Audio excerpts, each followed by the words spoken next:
created it by hand. From mighty mountains to the raging sea, to every leaf on every single tree. It's in the holy book. Just open up and take a look.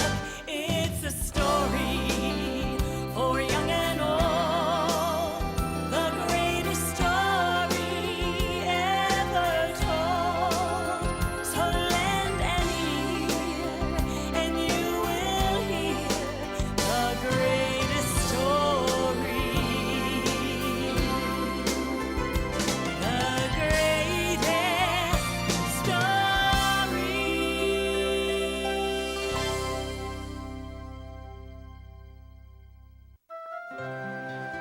A long time ago, Jesus traveled the land teaching people how to be good to each other and to love God. Many people listened and learned from his stories, but some didn't understand and had questions.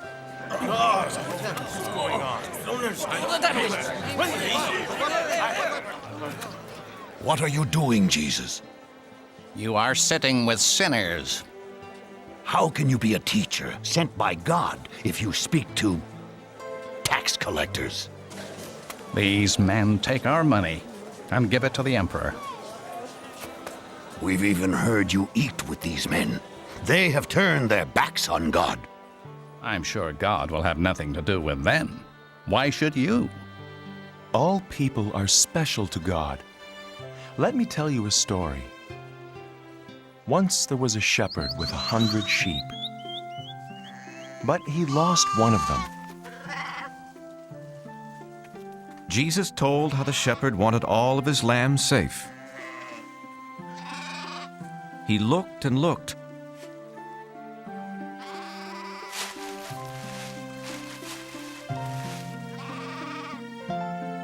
Until one day,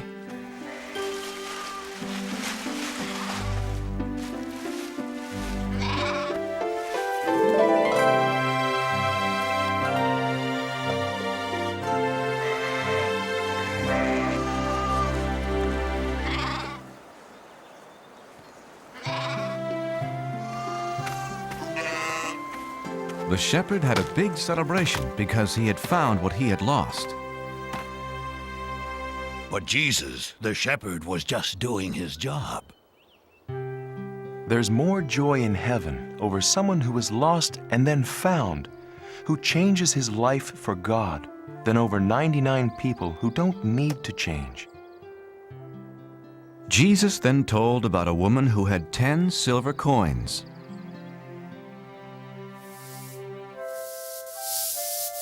But she lost one of them. When the woman discovered she had lost the one coin, she was very upset.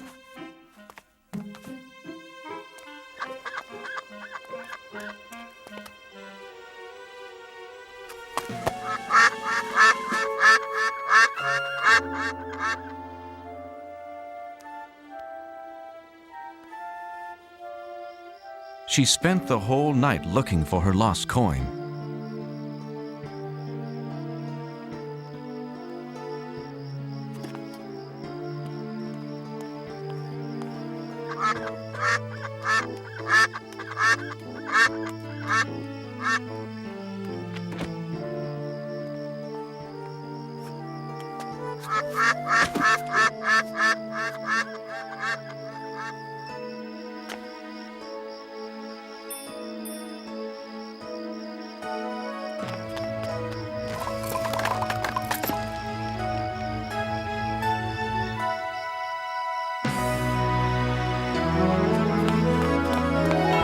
She told her friends and they celebrated. Because she had found what she had lost. That's the way God feels about people. In heaven, the angels sing whenever a person says he or she believes in God and wants to live a better life.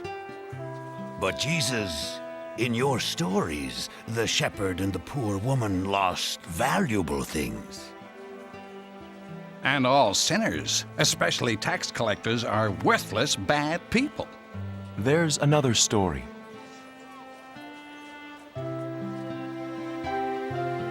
A story about forgiveness and love.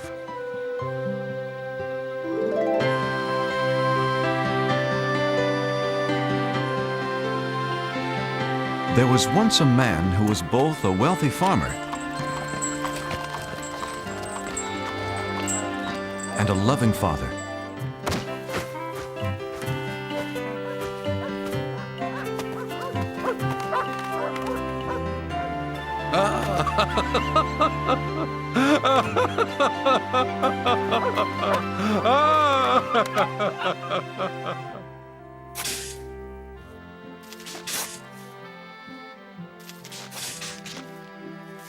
The father tried to teach them how to take care of things.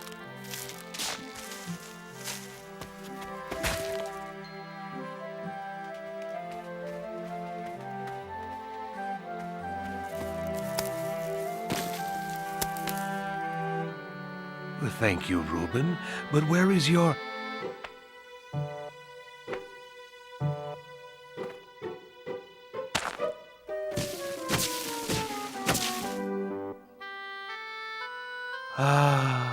Benjamin. Even though his sons were very different, he loved them both the same. The father hoped they would grow up to be hard-working farmers.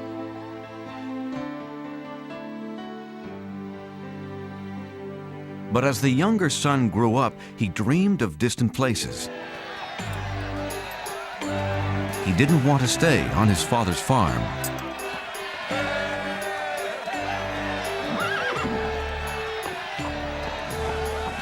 The son decided to leave his home the very next day.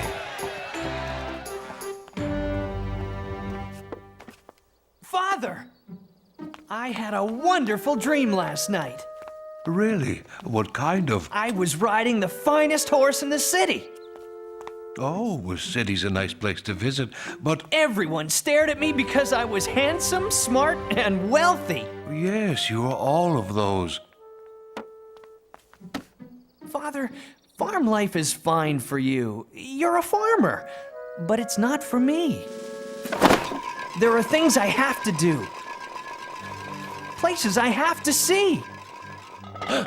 You're leaving home?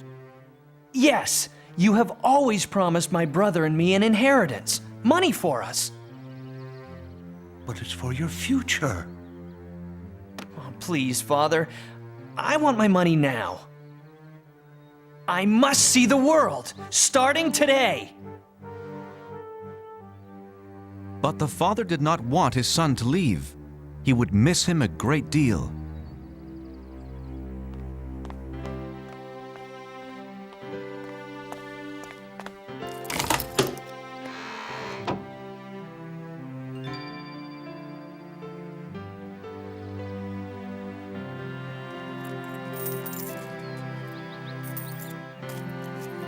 Oh, thank you, Father.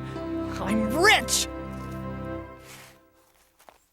Hey, that's not fair. Benjamin can't take his money and leave like this.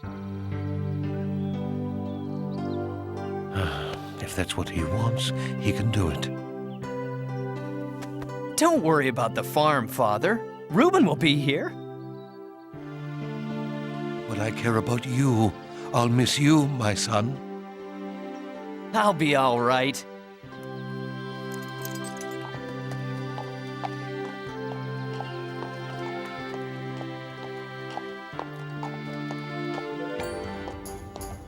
I'm going to see the world. Wave goodbye to your brother, Reuben. The father could only hope that one day he'd see his son again.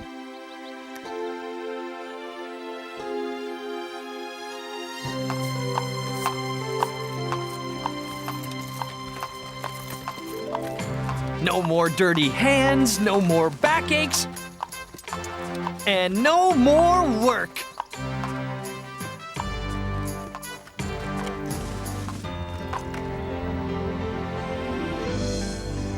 Isn't it magnificent?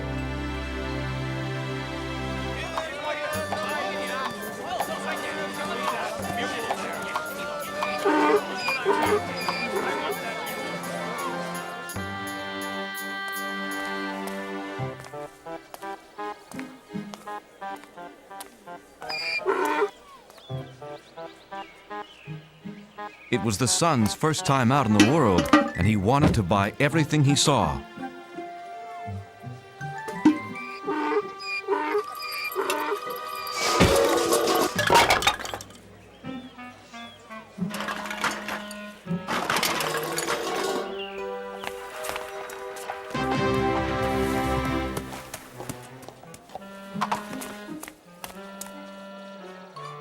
Well, what do you think?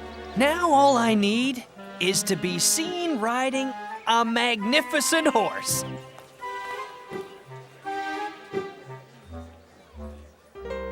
$37, $38, $39, $40. You have bought the finest horse in my stable. Well, I deserve the best, you know. Do you want that mule anymore?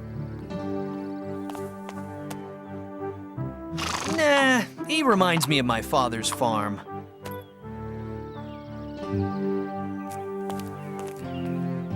None of my horses are worth 40 coins. Why, this mule is worth twice that much. The fool doesn't care how he spends his money. I see something else to buy. I don't care what it costs. I must be seen riding through the streets today. Whoa! Horsey! Whoa!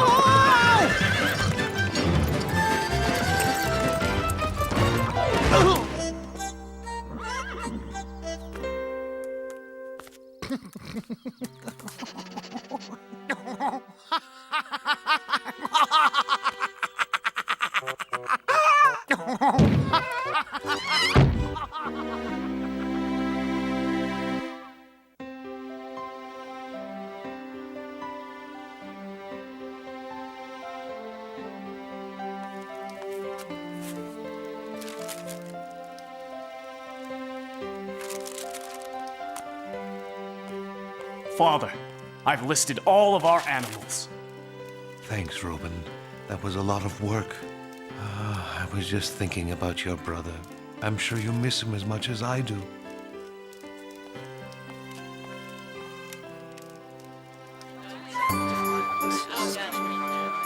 The son was still spending money. He hadn't learned his lesson yet. I'm sorry, you'll have to leave. I have customers waiting. I beg your pardon, sir. How about a big fluffy pillow? The boy still only thought about himself.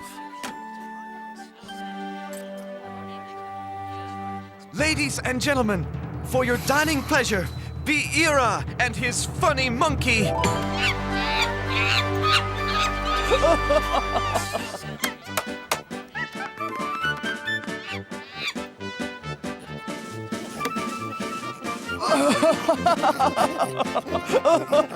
I must have that monkey.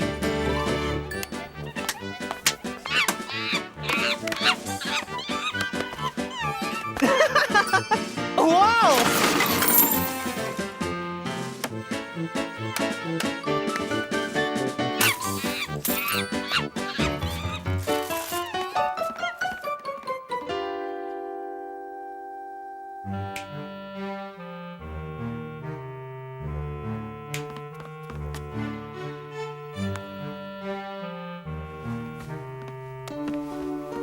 Excuse me, sir, but you have stayed here for a week. Will you pay your bill? Oh, is money all you want? Oh, uh-oh. Out. Get out of my inn.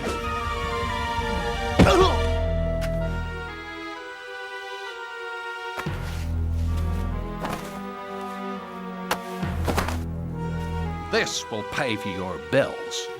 Benjamin was now alone and very hungry. Well, what am I going to do? For the first time in his life, the son had to beg for food.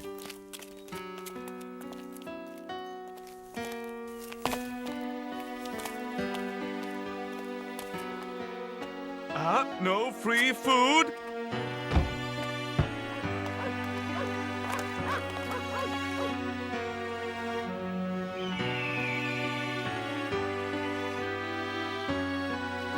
The boy was so hungry, he needed to find work, any work. But the only job he could find was the worst possible.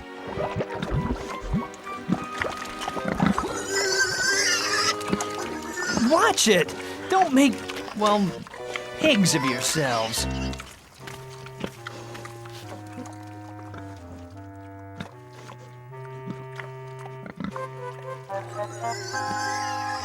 Oh, I'm so hungry.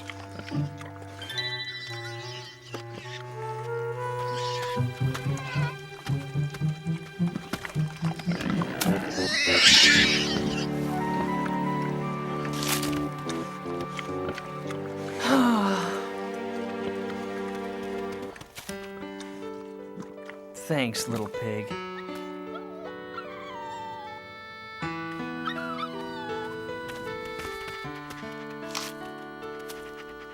I've been acting so foolishly. A pigsty is fine, if you're a pig.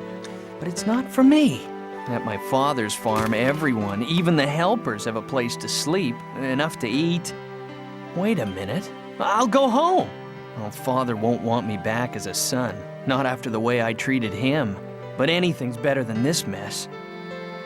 Hey, he might give me a job on his farm.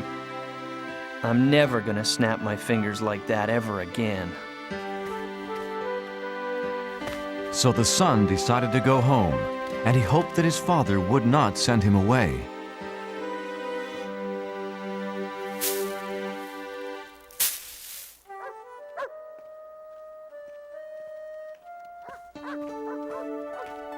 Thank God, he's come back. Sir, your son is coming home. Benjamin? My son is back?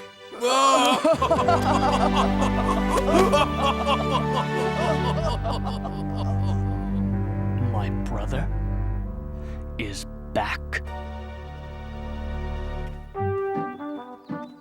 This is a very bad idea. My father won't even want to talk to me.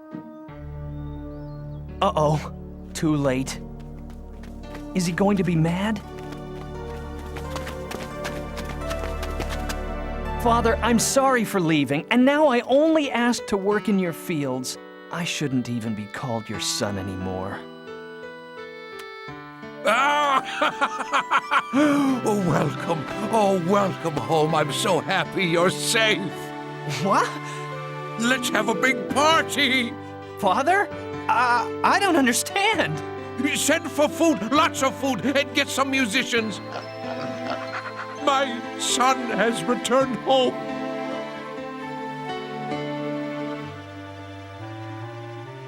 But the older son was jealous of his brother.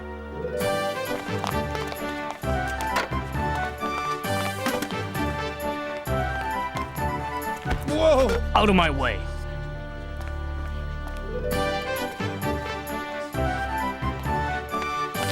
Tell me, is the banner hanging straight? No, it's all wrong. Everything's wrong. The father welcomed his lost son back home.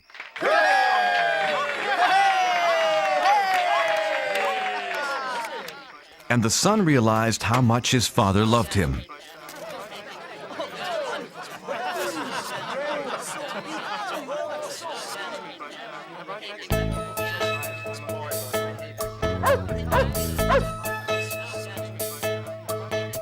Spent my money, lost my way, left my house when I had it made.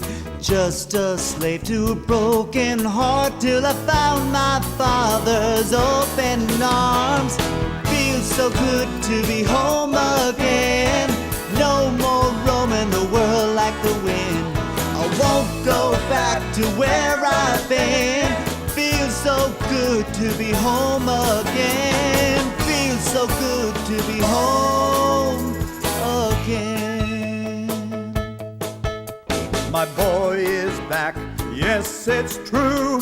Set the table, prepare the food. Watch me dance, bless this day. So good to know he's home to stay. My lost son is home again. No more roaming the world like the wind. I don't care where he's been. My lost son is here again. My lost son is home again.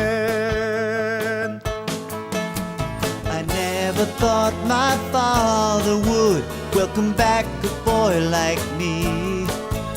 Now I can hardly believe the celebration feast. My lost son is home again. No more roaming the world like the wind. I don't care where he's been. My lost son is home again. Feels so good to be home again. No more roaming the world like the wind. I won't go back to where I've been. Feels so good to be home again. My lost son is home again.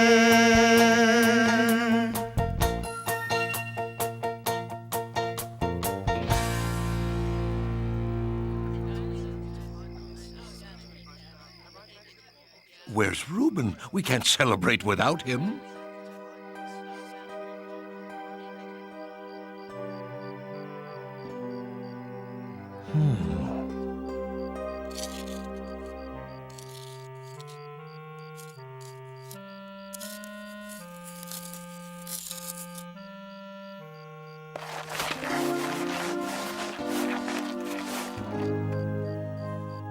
You're missing Benjamin's party. I won't go. It's not fair. Father, I stayed with you and helped you with the farm, but you never gave me a party. But as soon as my lazy brother wanders back home, he gets a feast. My son, anytime you want a party, you'll get it. Huh? I love you with all my heart, but today is something special. Your brother has returned. Like the tree we planted when you both were little. In the winter, it's empty and you might think it's dead, but in the spring, it comes back to life. I'm happy because I thought my son was dead, but he's alive, and now he's safe here with us. Come, celebrate with me.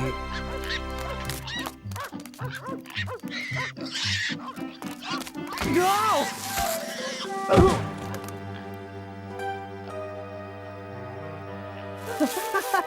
Help! Reuben! I've been a thoughtless brother. Can you ever forgive me? Welcome home, brother.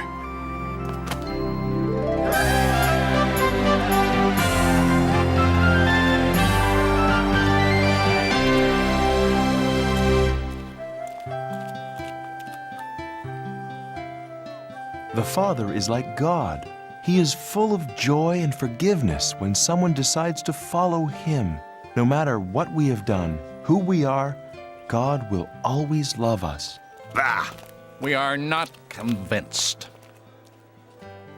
God even forgives the Pharisees. Everyone else listened as Jesus told more stories that day, and they learned how God treasures every child, every man, and every woman.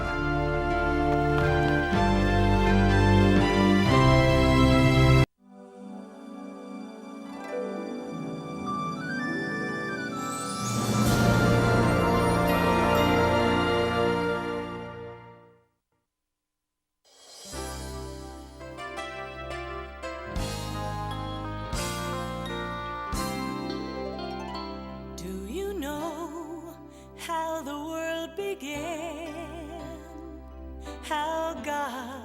created it by hand. From mighty mountains to the raging sea, to every leaf on every single tree. It's in the holy book. Just open up and take a look.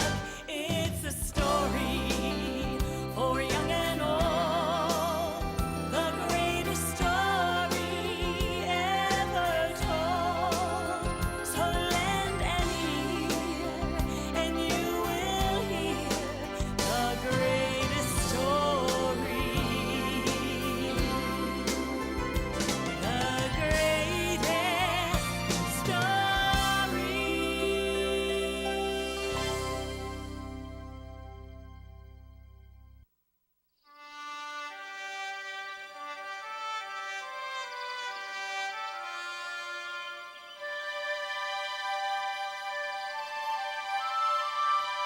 The 12 tribes of Israel were led out of Egypt by Moses.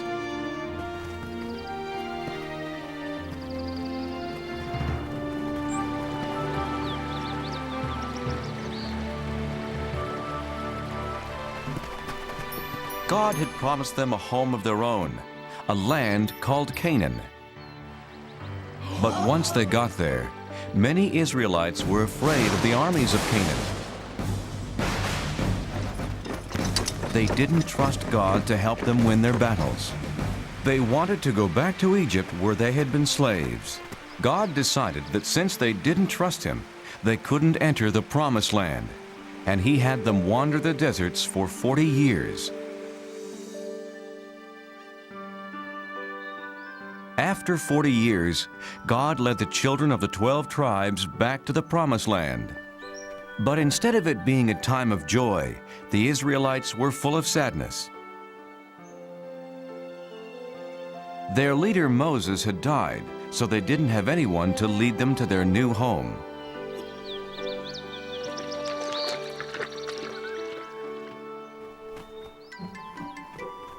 Boys, behave yourselves. Today we are remembering Moses.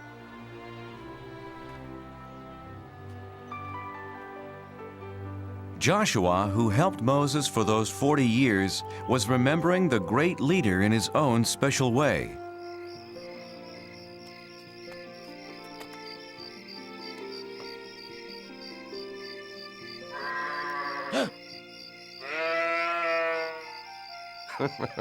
Come to cheer me up, Turnip? What will happen to our people now that Moses is gone? Who will guide us to the Promised Land? Why not you, Joshua? Turnip, you talked. It's me, Joshua. God? I've chosen you, Joshua, to lead the Israelites into the Promised Land. No, I can't. You helped Moses. But he was a great leader. I'm just an ordinary man, a simple servant. Don't be afraid. There is greatness in every man who has faith, Joshua. God, where is the land you promised us? Look west. What do you see? The desert floor and the Jordan River. Beyond that, foothills and green. The Promised Land. Take your people, Joshua. But I can't lead them. I'm frightened. Yes, you will face many dangers, but be strong. Remember, I will never leave you.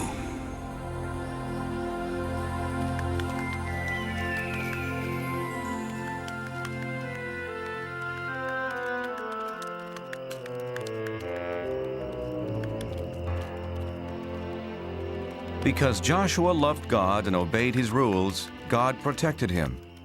God's rules, known as the 10 Commandments, were written on stone tablets inside the Holy Ark.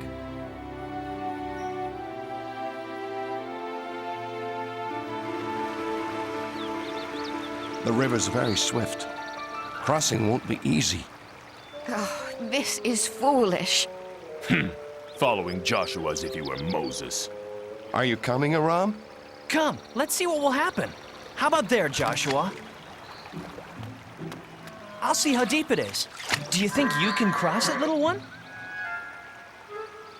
Oh, come on, it's just a little water. No!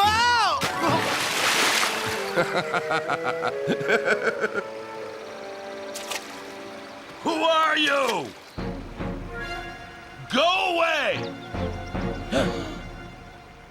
I am Joshua, leader of the Israelites.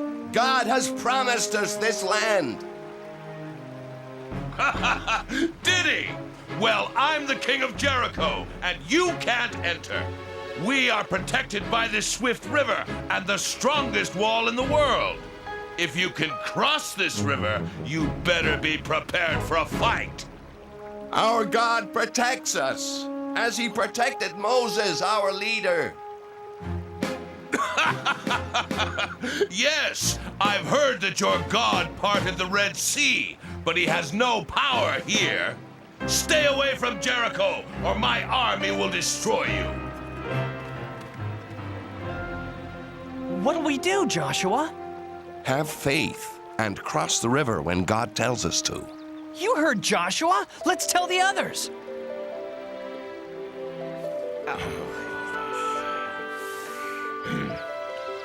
I'm worried about this king of Jericho. He's like the waters of this river, dangerous.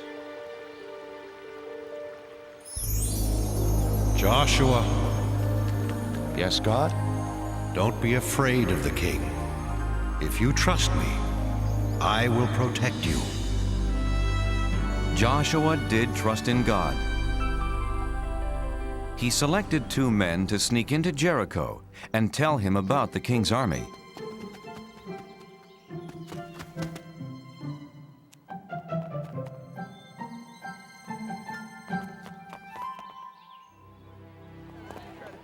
One, 2, 3 soldiers. That third one is tiny. I'll only count him as half a soldier. Aram! We're spies. That means we have to be quiet. Oh, quiet. Right.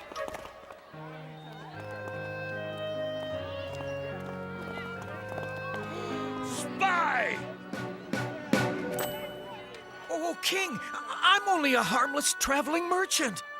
Liar! You're a stranger in Jericho, so I say you're a spy. Hey! Shh!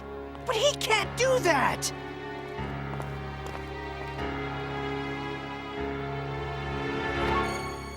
More spies! Israelite spies! That's being quiet. Catch them!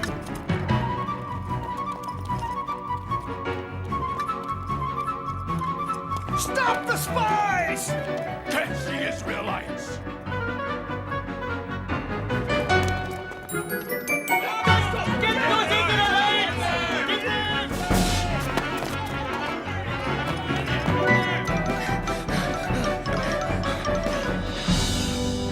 They must be here somewhere.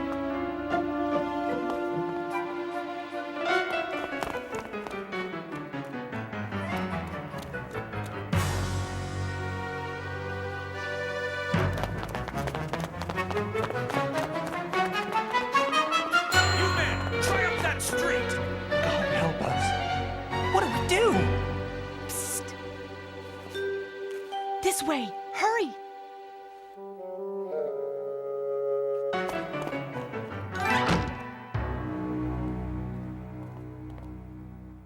My name's Rahab. I want to help. This way.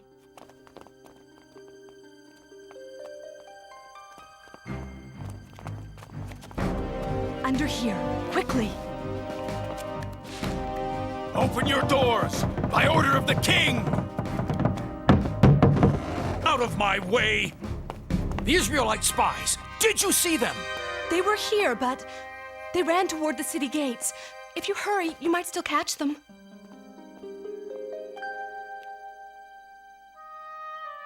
The king will be very unhappy if you let them get away.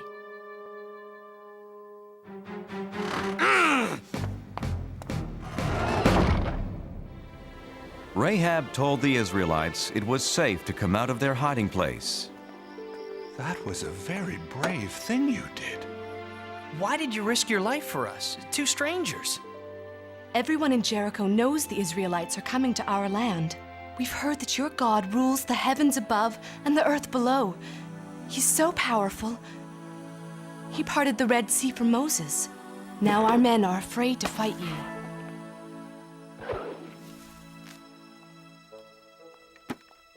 Go, hide in the hills for 3 days. Then you'll be safe. God bless you, Rahab. You're very kind. Wait. I showed kindness to you. When your people attack the city, please spare my family and me. We promise, Rahab. Leave this red rope hanging from your window. It will be a sign that no one in this house is to be harmed. Joshua's spies did as Rahab had said. After hiding in the mountains for 3 days, they ran back to camp with their report.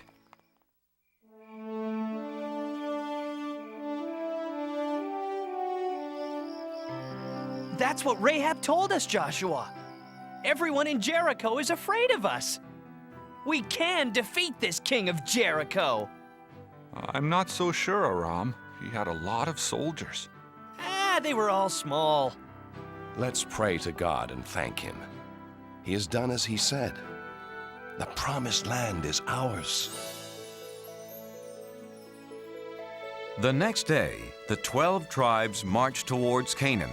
But as God had told Joshua, entering their new homeland wasn't going to be easy.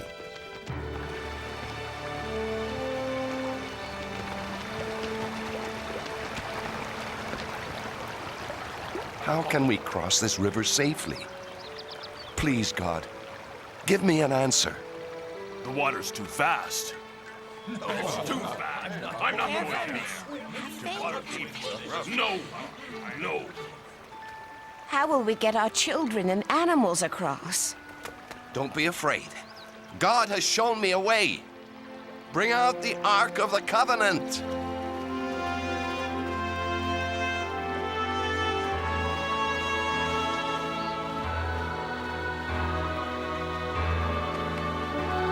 Joshua directed the priests to carry the ark into the river and hold it there. The Israelites were confused. What did Joshua have in mind? This can't be safe.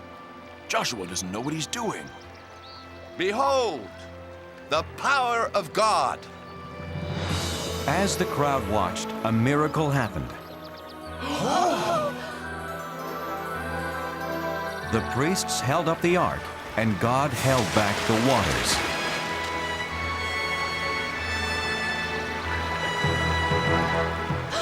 It's just like when Moses parted the Red Sea.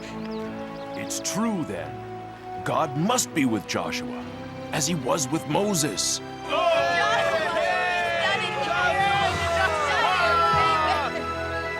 The Israelites' faith in Joshua grew and grew, for now they knew he followed in the footsteps of Moses.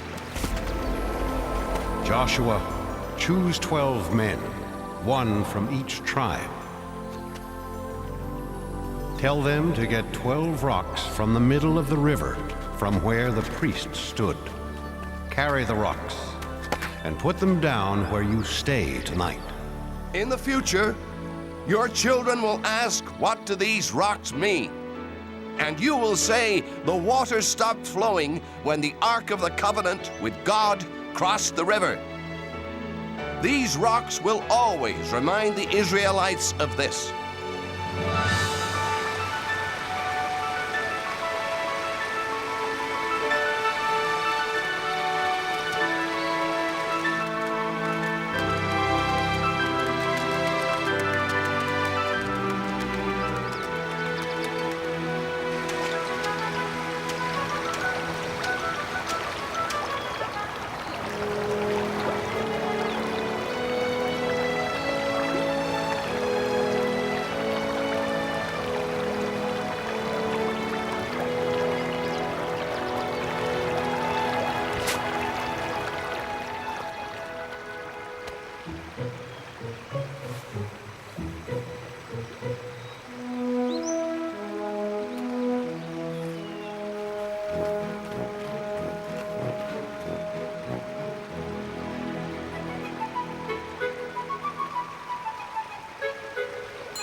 One evening, Joshua was walking near Jericho. I've followed God's commands without question. I've tried to be a good leader, but I'm not a soldier. How can I fight the king of Jericho and his army? Joshua. God? How shall the enemy be defeated? You won't need swords or armor, Joshua. Just have faith in me. To defeat the king and army of Jericho, here's what you must do.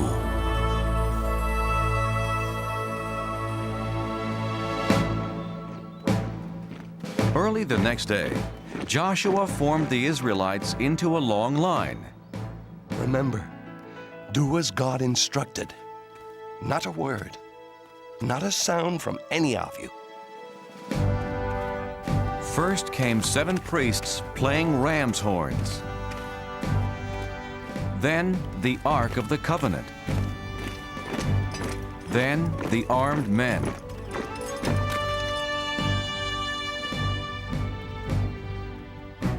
They marched one time around the great city.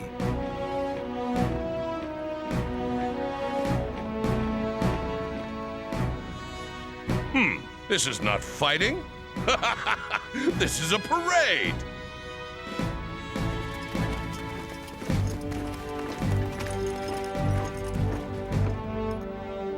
Well, I guess we've won.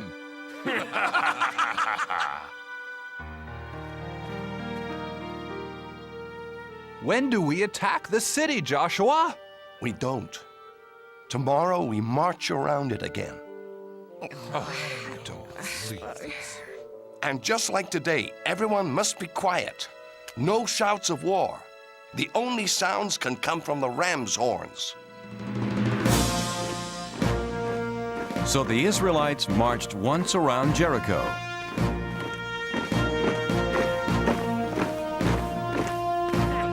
Every day for 6 days. And for 6 days, nothing happened. You Israelites are fools! And the biggest fool is your leader, Joshua!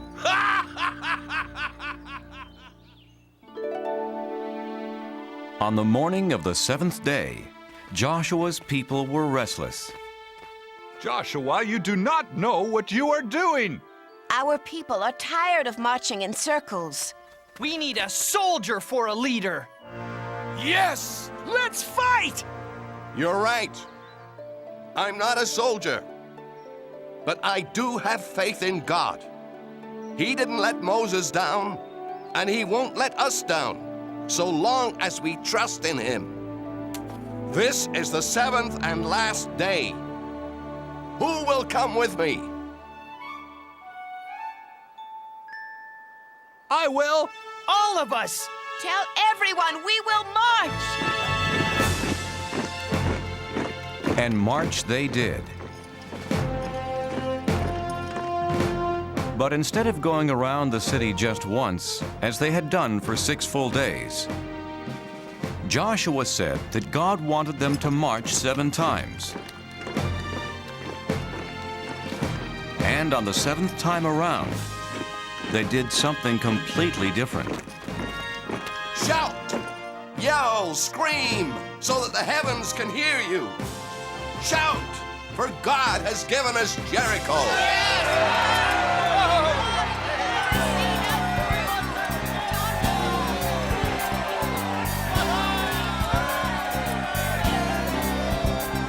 For 40 years we wandered through the desert sand, hoping we could find God's promised land. And And now it's here before us, behind a fortress tall. But it will not be ours until we bring down the walls. Bring down the walls of Jericho.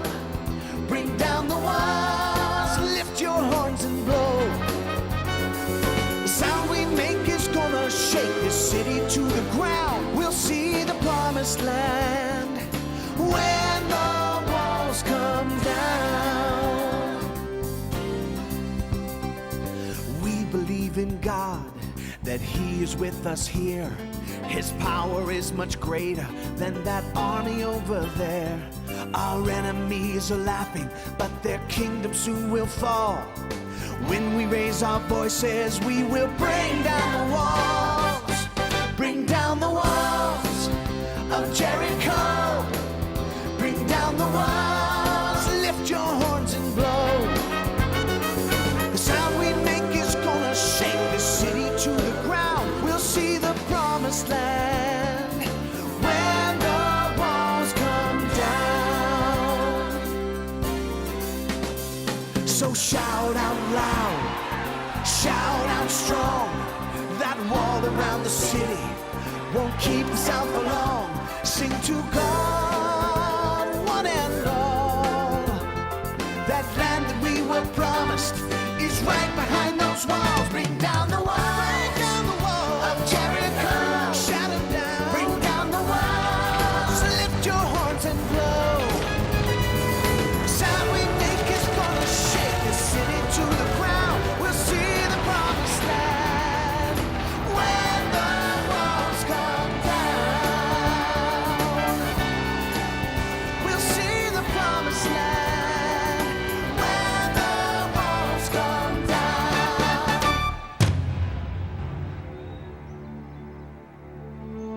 With their voices, a few ram's horns, and their faith in God, the Israelites captured Jericho.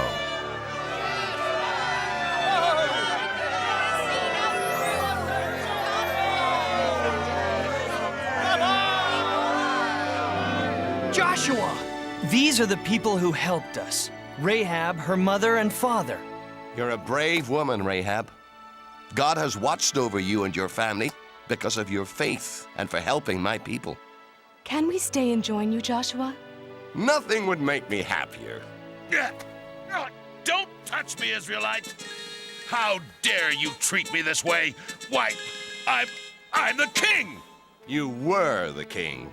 When I said God promised us this land, you laughed and called me a fool. Who's the fool now? You can't, no!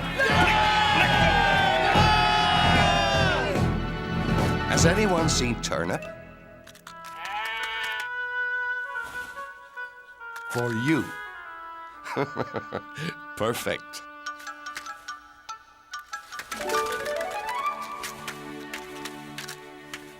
My friends, our days of wandering are over. We're home. After Jericho was captured, the Israelites kept moving and claimed more and more new land. Their wandering days were over, all because Joshua and the Israelites had faith in God.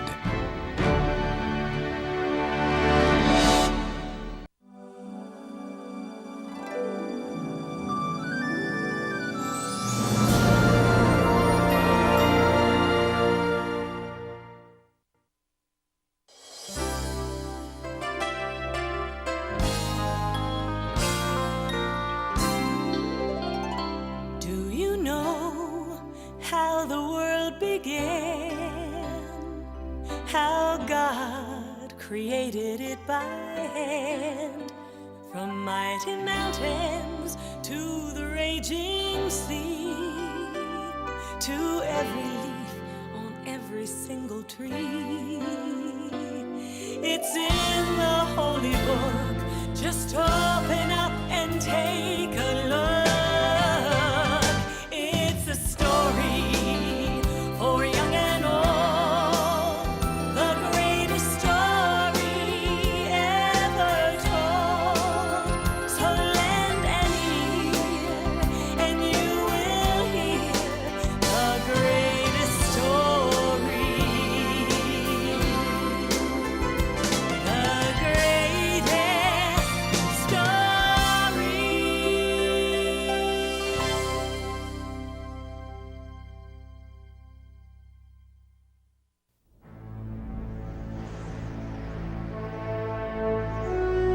Long ago, God sent his prophet Samuel to find the future king of the Israelites.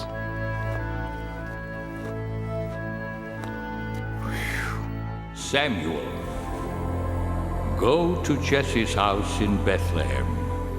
There you will find the new king over all Israel. I wonder who that is.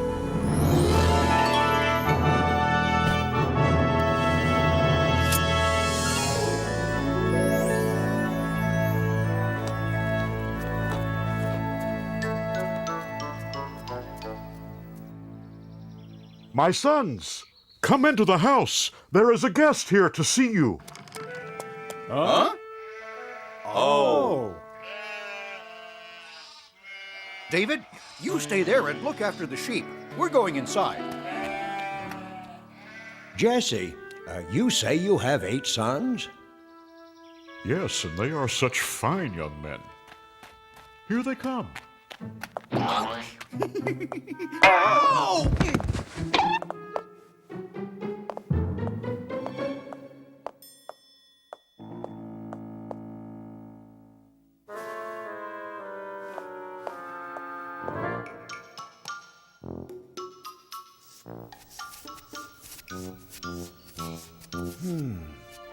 Which one could it be?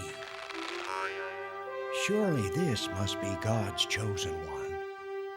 No, Samuel. You are thinking too much about what he looks like. You must look inside. You must look at his heart. Wait. There are only 7 here. Don't you have another son? Yes, but he is the youngest and the smallest. See him off there guarding the sheep? Him? No, it couldn't be him. Could it? Thank you. I will leave now.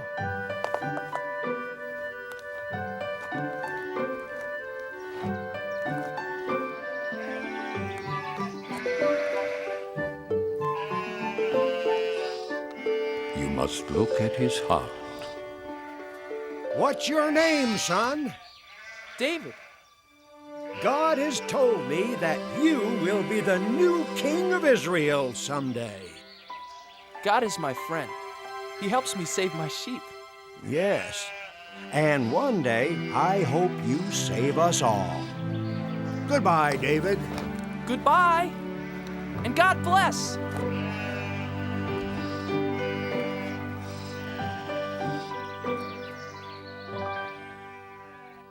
David's 3 older brothers were called away. David, come over here and pray with me as I bless the men of the family for battle. To go fight for the people of Israel. Eliab, Abinadab, Shammah, may the Lord bless you and keep you, and bring you safely home from battle. But Father! What, son? You didn't bless me. I want to fight for Israel. Don't worry about us, Father. We're old enough. And strong enough.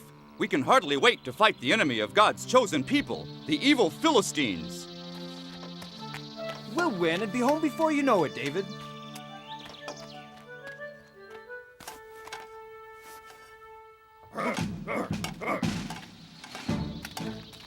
Hey, wait, everybody! Wait! Don't leave without me. Please. Please let me go, Father. I want to fight for the people of Israel, too. What's so funny? I may be small, but I'm brave. Why, just the other day, I saved our whole flock of sheep from a huge, ferocious lion. I hit him with a stone from my sling, and knocked him clean out. Want to see how good I'm getting? Whoa! No, David, not now. First, I had to sock that lion right on his nose. Bang! And then I shook that rascal by his whiskers. And then I pulled his jaws apart and rescued our little lamb. And then... I'm not afraid of those Philistines. Oh! So please, Father, please let me go fight too. Whoa!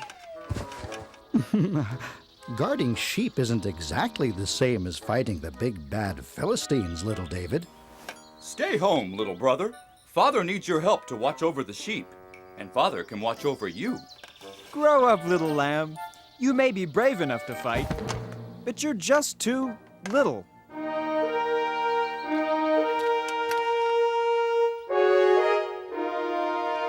Abinadab, Shammah, time to go. Goodbye, Father. Goodbye. Goodbye. Bye. Bye. Goodbye.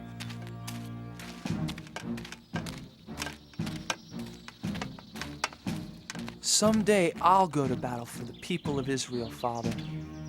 Someday.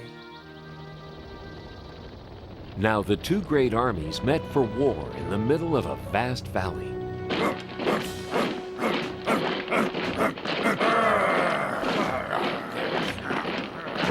King Saul led the army of Israelites.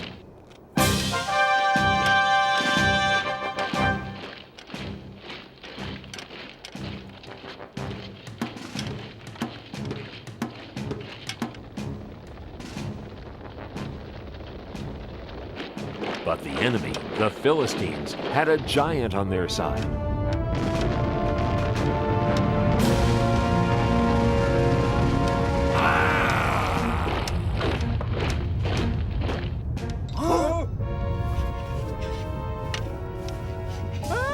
The giant came marching across the valley toward the army of the Israelites. His legs were as big as tree trunks, his arms were strong as iron, and his steps made the whole earth tremble.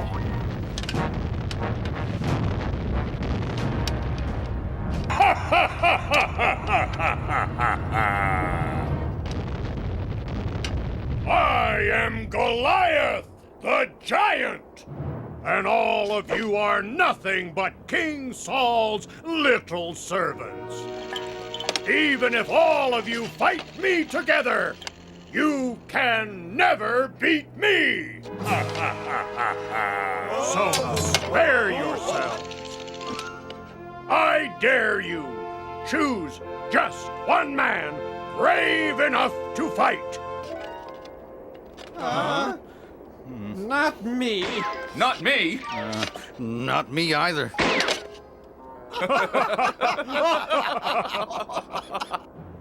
Just one man. If he beats me, all of my men will be your servants. But if I slay him, all of you shall be our servants forever. Now, who is brave enough to fight a giant? Just step forward. I'll be waiting.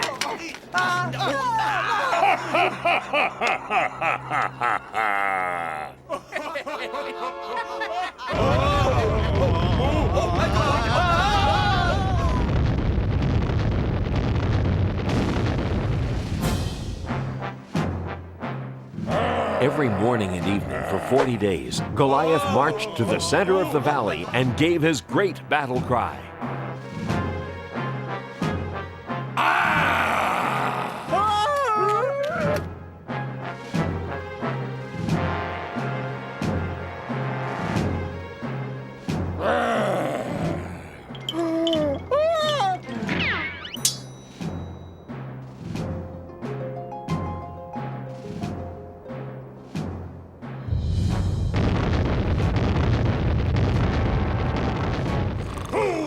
Fight me today!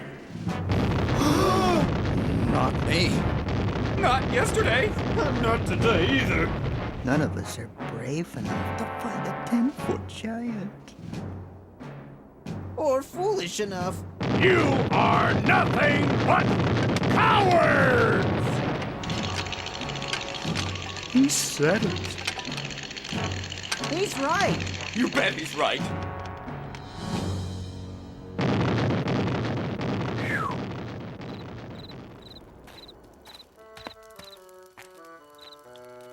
Well, what do my brothers think?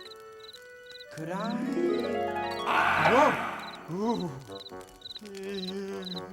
No, don't even think about it. I'll try to... Whoa! You're not risking your life for him. Maybe I'll... Neither are you, Eliab. It's not worth it. Not even to marry King Saul's daughter. Oh, but wouldn't it be great? Being rewarded with the princess's hand in marriage for beating the giant?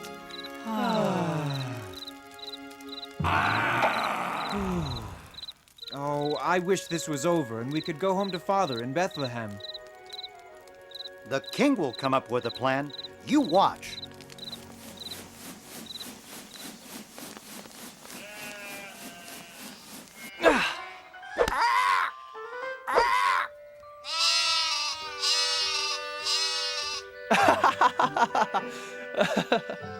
Bet I can get 5 in a row.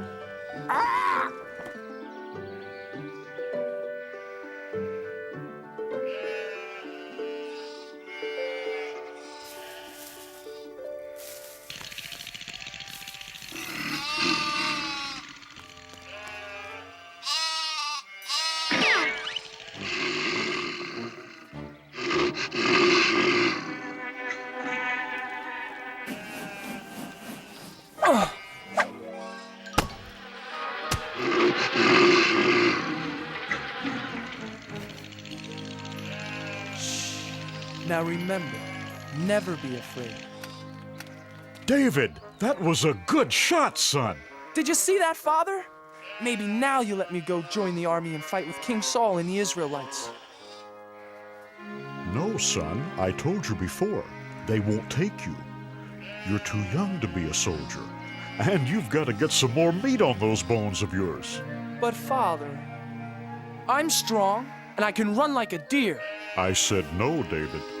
Now do as I ask and take this food to your brothers. Then hurry home to tell me how they are. Now be careful, son. I pray you will bring good news.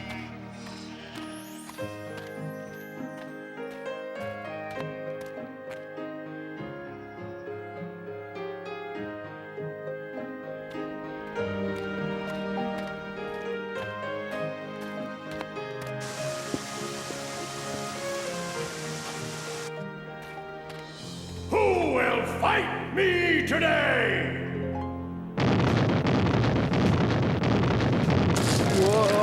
Whoa! Is there one man brave enough to fight? Are all the Israelites nothing but cowards? Oh my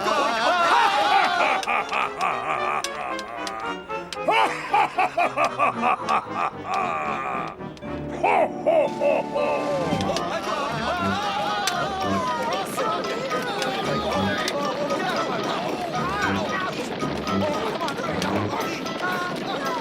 Eliab! Abinadab! Shammah, what are you doing? Why are you running away? You'd better run yourself. If you know what's good for you. Watch out, boy! But who is that? It's Goliath, the giant. He's the champion for the Philistines against the people of Israel. But why won't anyone fight back? What do you mean? Look at him. He's too strong. He's over 10 feet tall. None of us could even lift his spear. But what about King Saul? King Saul will give a rich reward to the man who slays that giant. He'll even let him marry his own daughter. And none of you are brave enough to try? No, because none of us want to die for no reason.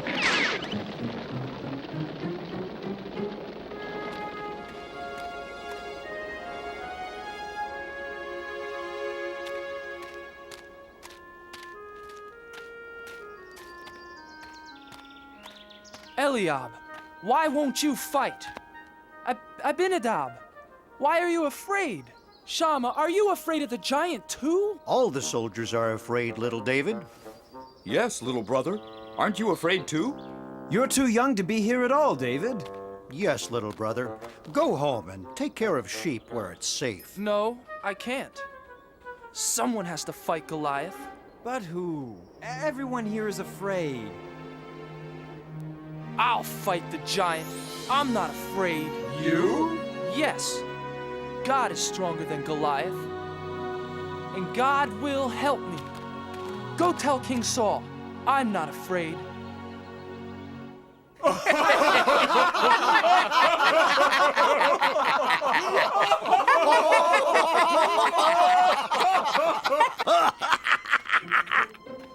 I have news for King Saul. What news? So, there's this Israelite champion who's really a young shepherd boy. Says he wants to fight for King Saul and the Israelites. Says God will help him fight the giant. And he's never even been trained as a soldier. Well, tell the foolish lad to go home. King Saul is no use for jokes out here on the battlefield.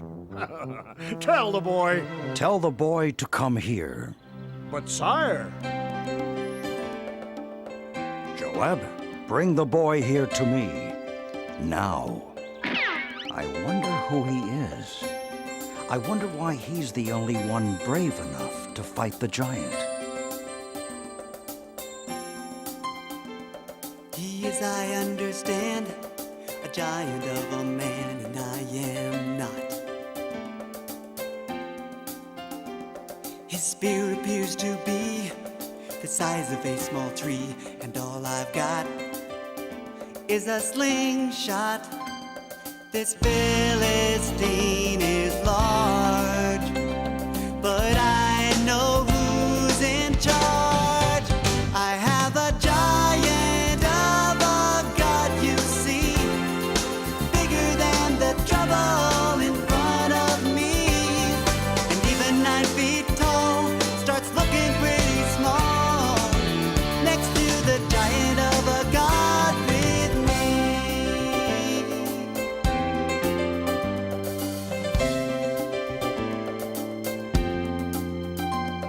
I fought the roaring lion, sent the wolves home crying every time. And with a little faith, I was not afraid. The fight was God's, not mine. This Philistine is large, but I know who's in charge. I have a giant of a God, you see, bigger than the trouble in front of me. Even 9 feet tall starts looking pretty small next to the giant of a God with me. I have a giant of a God, you see, bigger than the trouble in front of me. Even 9 feet tall starts looking pretty small next to the giant of a God with me. Next to the giant of a God with me. I have a giant of a God with me.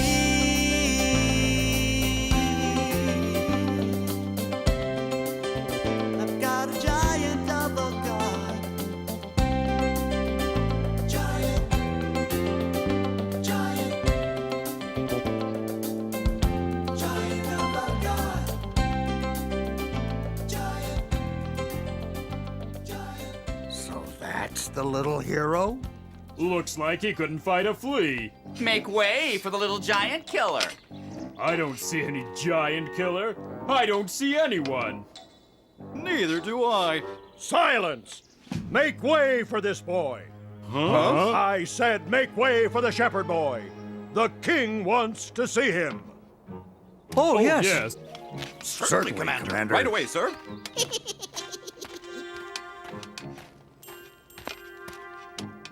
Your Majesty, I am... Silence! Let the boy speak. Please, sir, don't be afraid of the giant. With God's help, I'll fight him for you. I'll fight Goliath for you and for all of the people of Israel.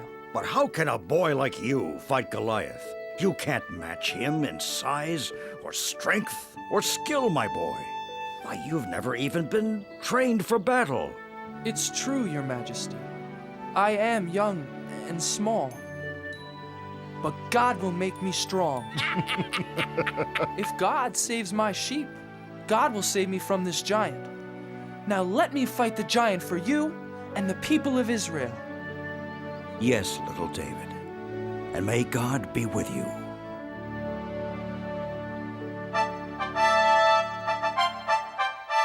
Joab, get my sword and shield. Get my armor.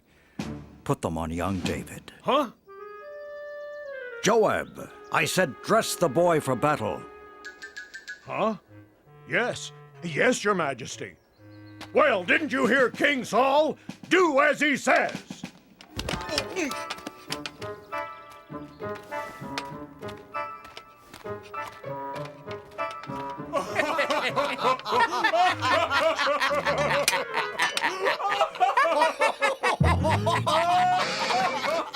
I can hardly pick up your sword, Your Majesty.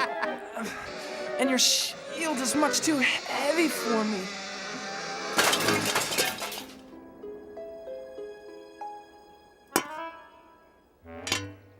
But, David...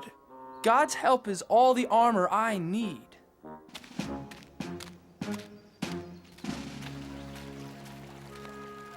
Please help me, God. Help me fight Goliath the giant for the people of Israel. Can you hear me, Goliath the giant? I am ready to fight.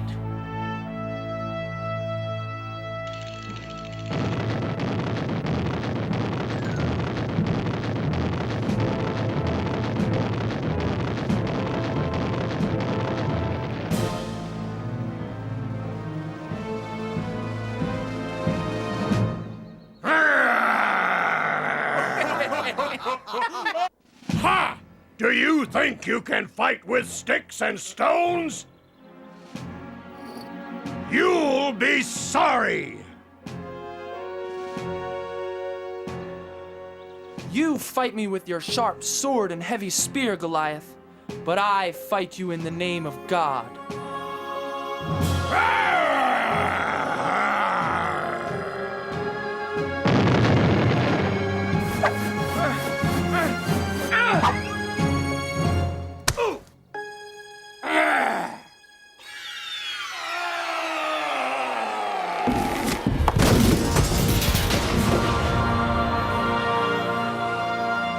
Goliath! He's dead! Hooray!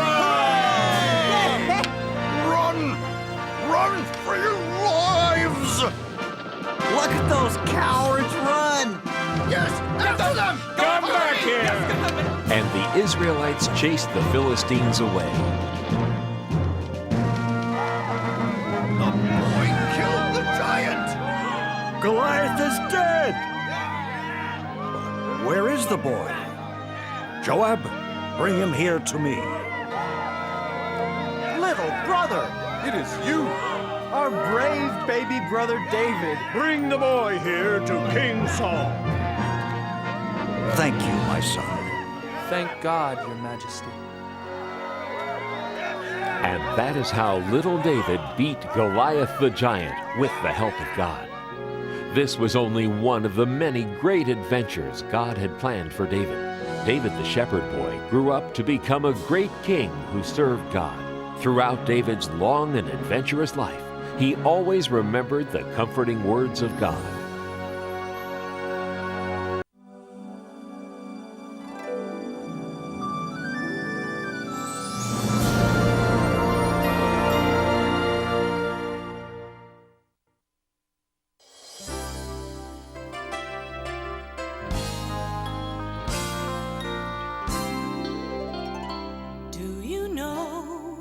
How the world began, how God created it by hand. From mighty mountains to the raging sea, to every leaf on every single tree. It's in the holy book. Just open up and take a look. It's a story for young and old, the greatest story ever told.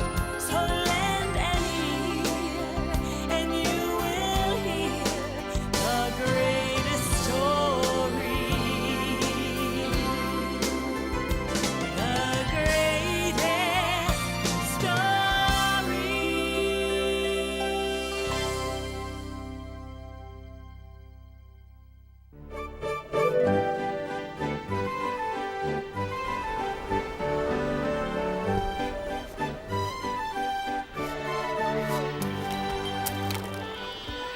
In the land of Israel, there was a prophet named Jonah. A prophet taught other people about God and his love. Jonah told his friends and neighbors that God loved all people. And like God, Jonah tried to love all people and all creatures.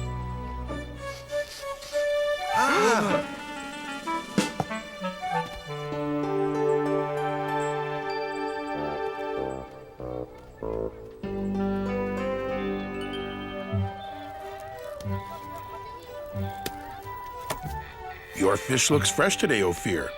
Yes, Jonah, the freshest you will ever meet or eat. You know how much I love eating fish. And I'll take a bag of peanuts. I see someone just as hungry as I am.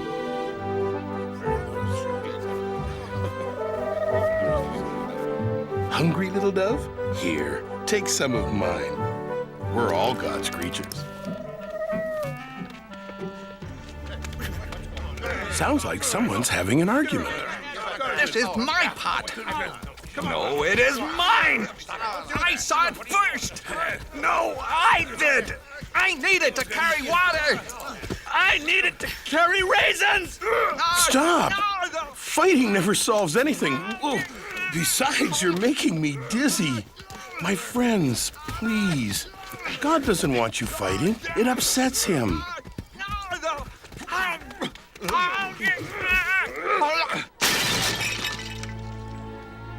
Now neither of you gets the pot. You were acting badly, just like someone from the city of Nineveh. Do you want God to think we act like the Ninevites? No! No, Jonah. Sorry, Jonah. The Ninevites are enemies of our people. I heard they stole a boat full of fish. Come on. Yes, they are thieves. Yes, they are very bad people. See what happens when you fight. From now on, we will act like Israelites and not be bad like the Ninevites. So Jonah had a very important job. He taught people about God's laws. There came a day when God had an even bigger job for Jonah.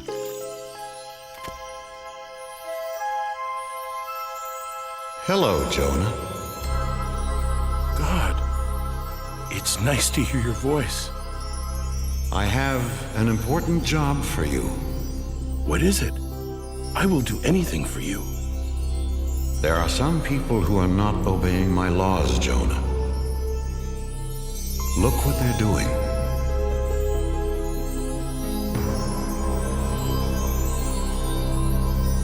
The people of Nineveh steal. They are not kind to each other. The children of Nineveh do not take care of older people.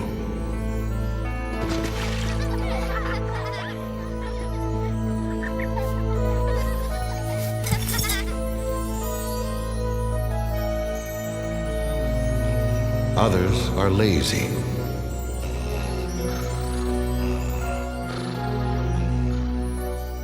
And their king pretends not to see the problems. He only cares about eating all day and wearing fancy clothes. Yes, the Ninevites are bad. Send a flood or an earthquake to punish them. No, they are bad because they don't know about me.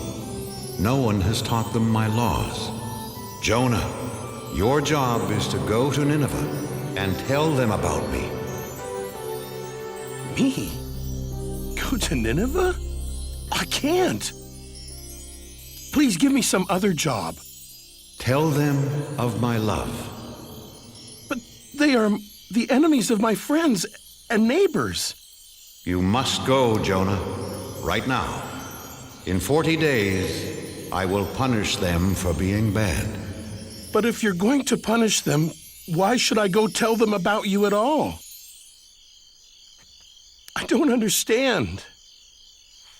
The Ninevites should be punished for being bad. But what if I tell them all about God and they change? Then maybe God won't punish them. I can't do something to help my enemies. Jonah was so confused, he asked his friends what he should do. You know, it's funny, Jonah. Usually, we come to you with questions. This time, I want to know what you think. How can I preach to the enemies of the Israelites? Simple. You can't. Ophir is right, Jonah. Don't go there. Don't tell them about God. You do have a problem, Jonah. If you don't preach to them, you disobey God. If you do preach to them, you'll disappoint all your friends. Nobody said being a prophet was easy, Ophir. Wait, I know. I'll just hide from God. Sure, but where can you hide from God? Why, in your store, of course. I know my plan will work, Ophir. If I hide here for 40 days, then God will punish the Ninevites and no one will be mad at me. You call this a hiding place? Here, let me help you. Ophir, you don't have to go to that much trouble. Look, if you're going to hide from God, you've got to do it right.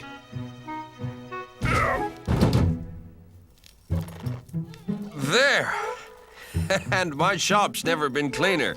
Ophir, do you have any flour for baking biscuits? Yes, yes, in that basket. There. No! Wait! No! No!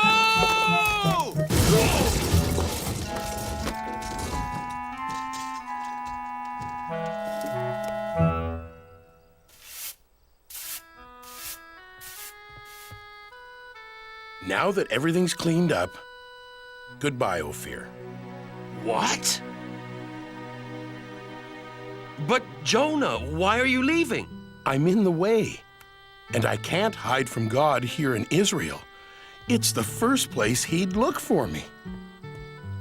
So where will you go?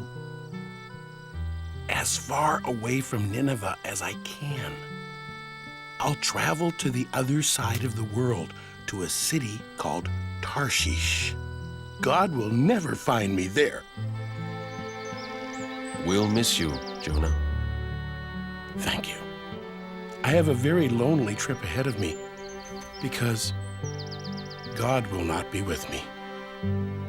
So Jonah traveled as far away as he could to run away from God. First, he walked across dry deserts.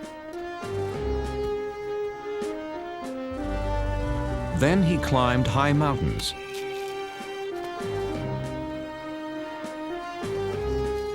He finally came to the town of Joppa and found a ship that was going to sail for Tarshish.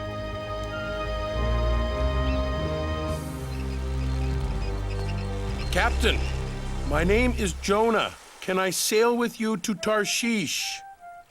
Sorry, Jonah. This ship only carries sailors and cargo. Besides, it's bad luck to bring a stranger on board, you know. The sailors on this ship weren't Israelites. They believed in many different gods. Ahoy, mate! Help me with this statue! Sure. Why not? What? Please, Captain, I must sail away with you.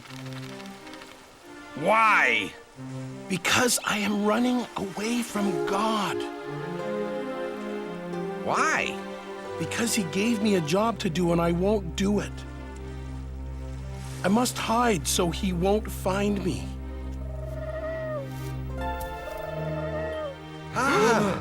Did you see that? A dove. He flew right to Jonah. A dove is a sign of good luck, Captain. Very good luck. With Jonah on board, we will have safe passage. They're right.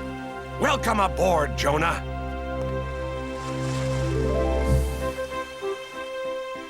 So Jonah set sail across the vast sea, headed to faraway Tarshish. Jonah saw that the sailors didn't pray to God. They worshiped statues made of stone. Excuse me, what are you doing? Feeding the god of water. If he has a full stomach, he'll make the seas calm. But this isn't a god. It's just a rock. My God is the real one. He created the sea, the sky, the animals, all of us, everything. One god created all that? I don't think so, Jonah. See, this is the sun god, the god of the wind, the god of plenty. With so much in the world, you need a lot of gods. Yeah, no one god can rule over everything.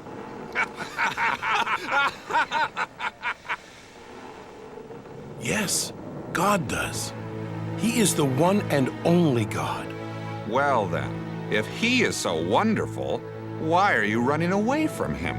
He wants me to go to Nineveh and tell them about him. But they are the enemies of my people, and we'd be better off without them.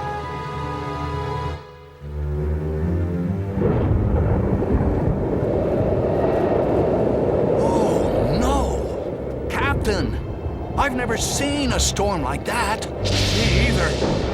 We're in trouble.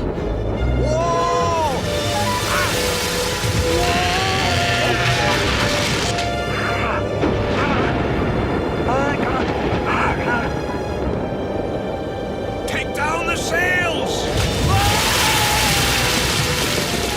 Help! Help!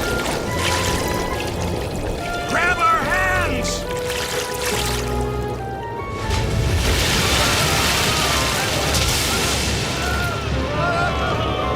Men! The ship is sinking! Help me toss the cargo overboard!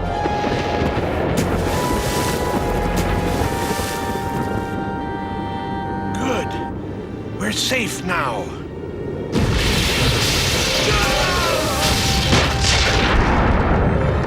No!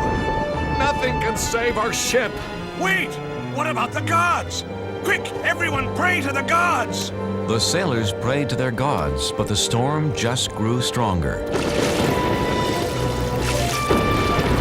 Someone has brought our ship bad luck. Very bad luck. We must find out who it is. Let's throw lots. Then we'll know who brought this storm. The captain and his crew, being superstitious, believed that pieces of wood and bone would tell them who brought bad luck to their ship. There! The lots point to the man who brought us bad luck. It's Jonah! Where did you come from? And who are your people? I am an Israelite, and I worship the God of heaven. I'm running away from him. And he has found you.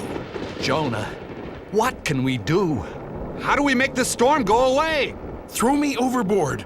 You must save yourselves. Please, Captain. We have no choice. We must throw Jonah into the sea.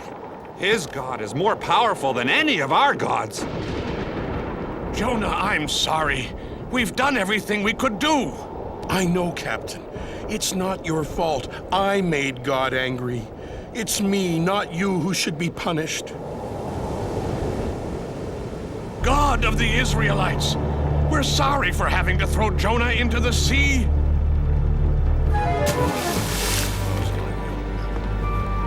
Poor Jonah.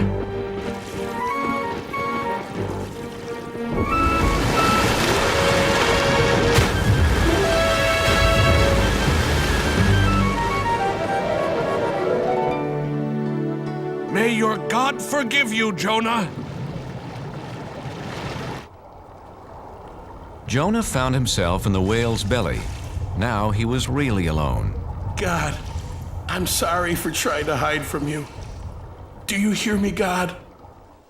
Jonah prayed to God for 3 days and 3 nights.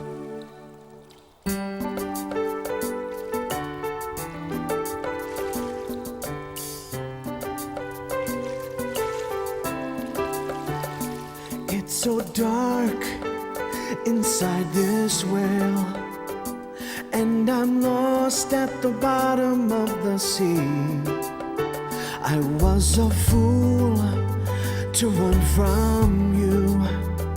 Now I know just what you want from me. In the belly of a whale, one day has gone by. I promise to be true, and all you ask I'll do. In the belly of a whale, oh please hear my cry. Never will I hide. Your word will be my guide. From the belly of a whale, what can I do to thank you, Lord? What offer can I make? Look in my heart and you will find my life is yours to take. In the belly of a whale, 2 days have gone by. I promise to be true, and all you ask I'll do. In the belly of a whale, can you hear my cry? Never will I hide. Your word will be my guide. From the belly of a whale, now I can feel you near. I know that you are here. You have heard my plea and come to set me free. Set me free. In the belly of a whale, 3 days have gone by.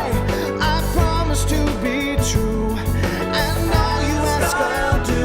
In the belly of a whale, I know you hear my cry. Never will I hide. Your word will be my guide. From the belly of, from the belly of a whale.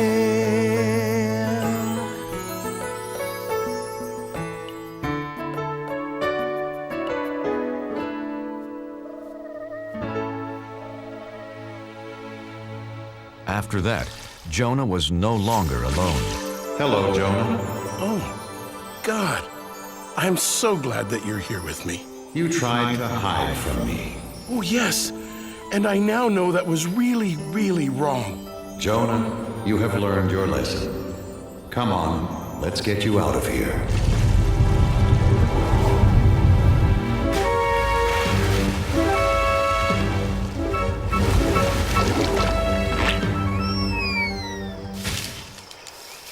Jonah, Nineveh is behind that hill. Hurry, go tell them about me and about my love. God, I'm ready to do it now. So Jonah went to Nineveh. And what he had to say was so wonderful. All of the people listened. They believed, and best of all, they changed. God says we shouldn't steal from each other. We are all brothers and sisters in this world. Would you steal from your own family?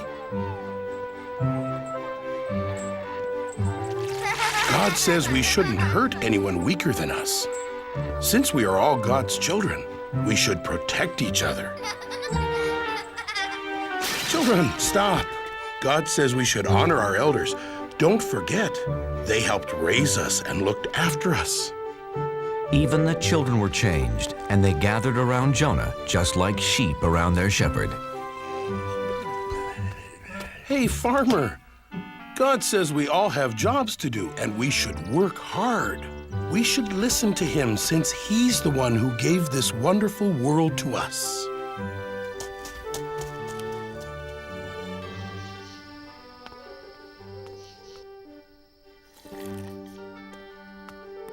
O King of the Ninevites, this is no way to lead your people. God tells us to care for one another. Ha! Why should I care what your God thinks? Because he is going to punish everyone in this city for being bad. Nineveh will be like this grape. Please believe me, King of the Ninevites. I was sent by the one and the only God. You only have a few days. I do believe you, Jonah. Then know his love and obey his laws. That's all he wants. Jonah told the king all about God's laws. My people, people of Nineveh, hear me. For 1 week, all of us must fast. No one will eat anything for 7 days, and all of us will wear rags. If we do this, we will show Jonah's God how sorry we are for acting so badly. After Jonah told the Ninevites about God and his laws, they changed their ways. Jonah then left the city. He sat on a hill above Nineveh to watch God punish them. Jonah, I'm proud of you. The Ninevites have changed their ways. But aren't you still going to punish them? I am not going to punish anyone, Jonah. But God, they are such bad people. Shouldn't they be punished? They have heard my voice through you, Jonah, and have changed their hearts. I love them as I love the Israelites, as I love all people. I was afraid of this. I saved the enemies of my people. Go home, Jonah. It will be okay. No, wait! Please, God. I am more confused than ever. Jonah didn't know what to do, where to go. He just started walking into the desert.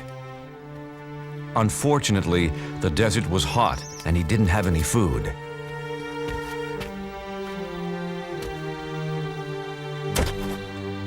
I'm so tired, hungry, and thirsty.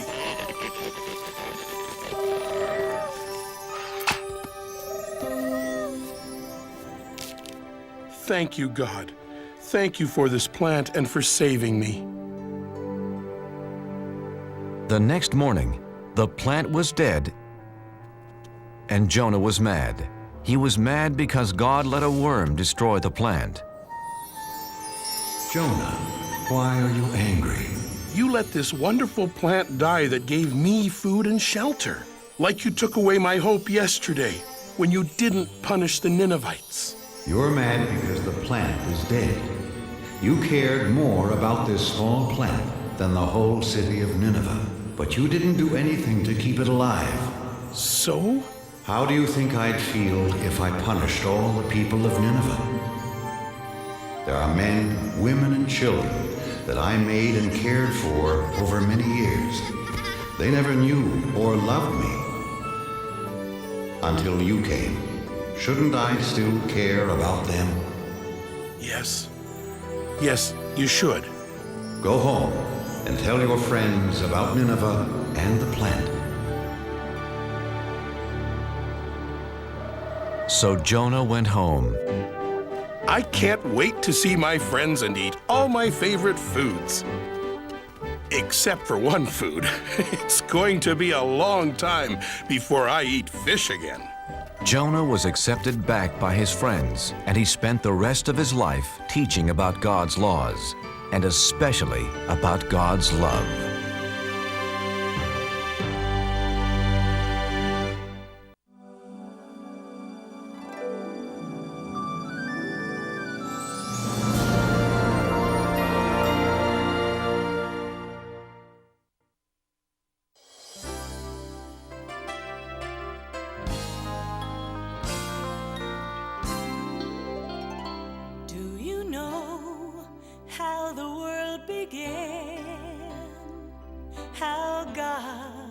created it by hand. From mighty mountains to the raging sea, to every leaf on every single tree. It's in the holy book. Just open up and take a look. It's a story for young and old, the greatest story ever told. So lend an ear and you will hear the greatest story. The greatest story.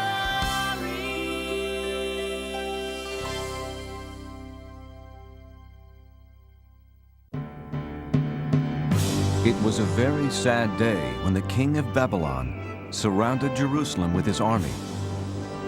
His name was Nebuchadnezzar. Attack!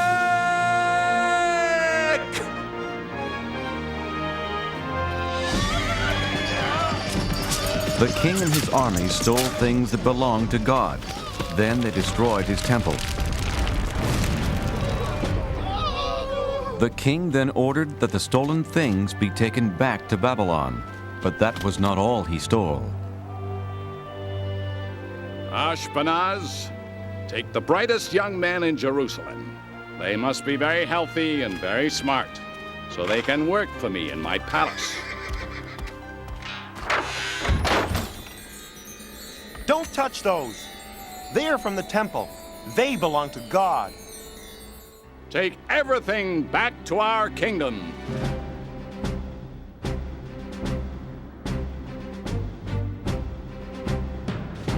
So the holy cups and plates belonging to God and Jerusalem's finest young men were carried hundreds of miles away to Babylon.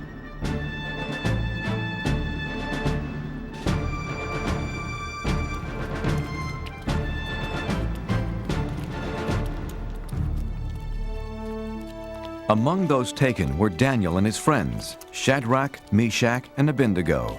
And even though Daniel and his 3 friends were hundreds of miles away from their home and the house of God, they stayed loyal to God.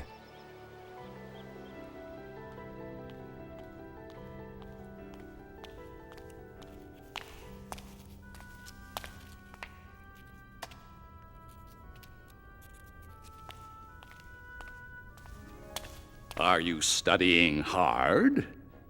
This is impossible. We'll never learn to read and write your language. God was with Daniel and his friends.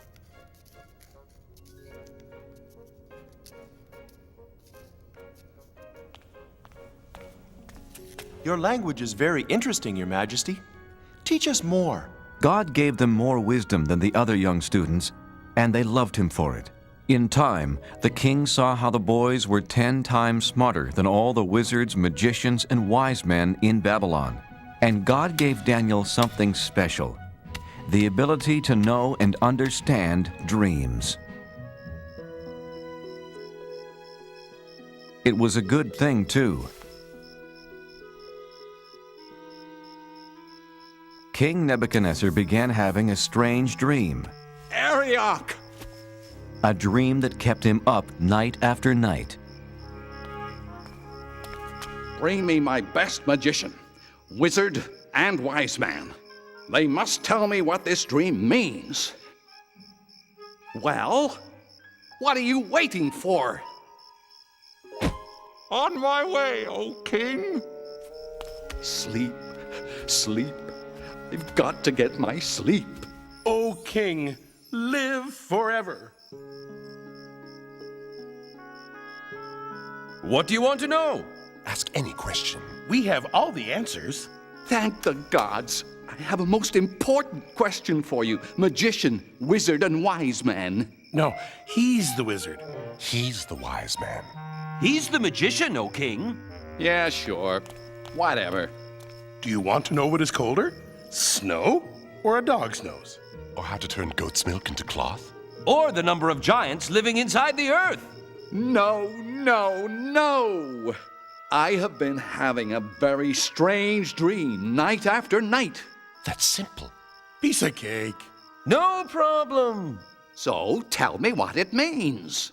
Okay, but tell us what your dream was. Then we'll tell you what it means. Oh, no. If you are so smart, first tell me what I dreamed, then tell me what it means. You want us to tell you what you already know? Then tell you what you don't know? But you'll know if we know what you already know? Yes, yes, yes. I knew you were smart. Are you kidding? No way. Forget it. Tell me what I dreamed right now, or I'll punish all of you. But no one on earth can do such a thing. Only the gods can tell you that. And they don't live on Earth. That's it. Now I'm mad. I'll not only punish the three of you, but Ariok! Get rid of all the wizards, magicians, and wise men in Babylon! Well, what are you waiting for? On my way, O king. Arioch went to Daniel's house. He told him about the king's order to punish every wise man in Babylon. Wait, Arioch. Please, don't harm anyone tonight. Daniel, you're my friend. I'll wait, but only until tomorrow morning. Let's pray, my friends. God must help us understand the king's secret dream. No one should be harmed over this. Wake up, Daniel. I've come to explain the king's secret dream to you.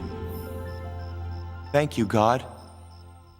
Oh, king, there's someone here to tell you what your dream means. Impossible. Who could be smarter than my wizard, magician, and wise man? One of the captives from Judah. You can tell me about my dream? No, not I. Is this some joke, Arioch? But God in heaven can explain all secret things.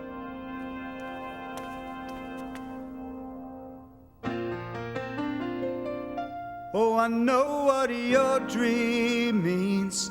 I know what your dream means. God has told me to pass the word about what I've seen and what I've heard. It's a simple message, sir, with a truly holy theme. Oh, I know what your dream means.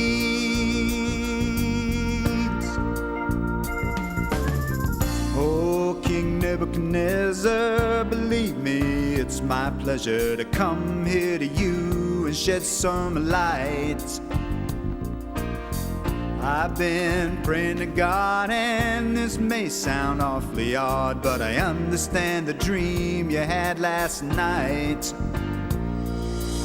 Saw a statue with a head of gold. He was bronze and iron with big clay toes, symbolizing kingdoms of this earth. The golden face that I saw shining means down here you're the number one king. I'm giving you the facts for all they're worth. Oh, I know what your dream means. Oh, I know what your dream means. God has told me to pass the word about what I've seen and what I heard. It's a simple message, sir, with a truly holy theme. Oh, I know what your dream means. Now the rock that rolled on down and brought the statue to the ground shows that earthly kingdoms soon will pass. Yeah, the interpretation is that out of all the nations, God's is the kingdom that will last. Oh, I know what your dream means. Oh, I know what your dream means. God has told me to pass the word about what I've seen and what I've heard. It's a simple message, sir, with a truly holy theme. Oh, I know what your dream means. Oh, I know what your dream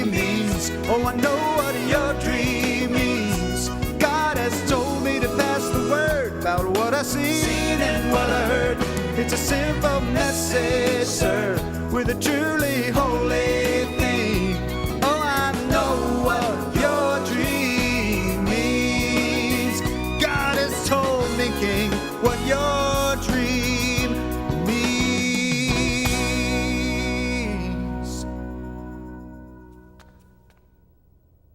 Exactly right. You are smarter than all of my wizards, magicians, and wise men put together. Not me, sire. God told me this secret. Not because I'm greater than anyone else, but so you can know what it means. But what does it mean? You're king for now, but neither you nor your kingdom will last forever. But God's kingdom will last forever. Your God is the God of gods, the King of all kings. Your God tells people things they can't possibly know. You deserve a reward. From this moment on, you will rule over Babylon for me and be in charge of all my wise men. O king, I beg you, do not punish them. Of course, anything you ask. What was your name again? Daniel. If I am to rule, I need help. I have 3 wise friends. Make Shadrach, Meshach, and Abednego leaders of Babylon as well. It shall be done, Daniel. Many years passed, and after King Nebuchadnezzar left the throne, his son Belshazzar became king. Daniel stayed in Babylon, and every day, 3 times a day, he faced Jerusalem and prayed to God.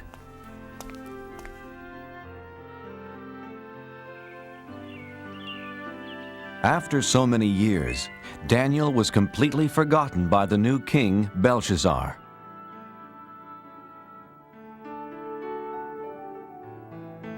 One night, King Belshazzar had a big party.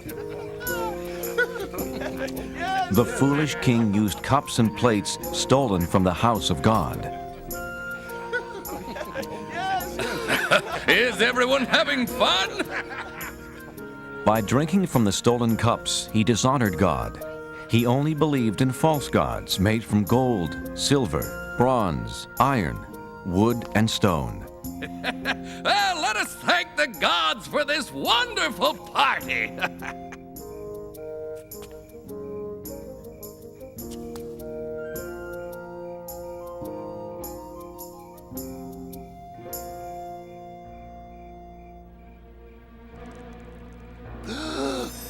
What is that?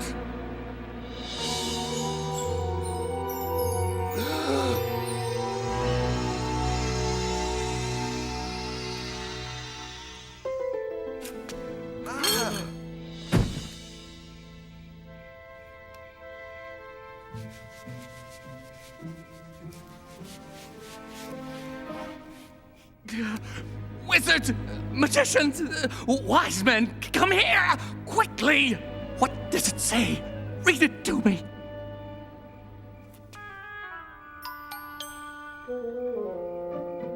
Many, meany, tickle person. Many, meany, tickle person. Tell you what, anyone who can read those words gets a gold chain.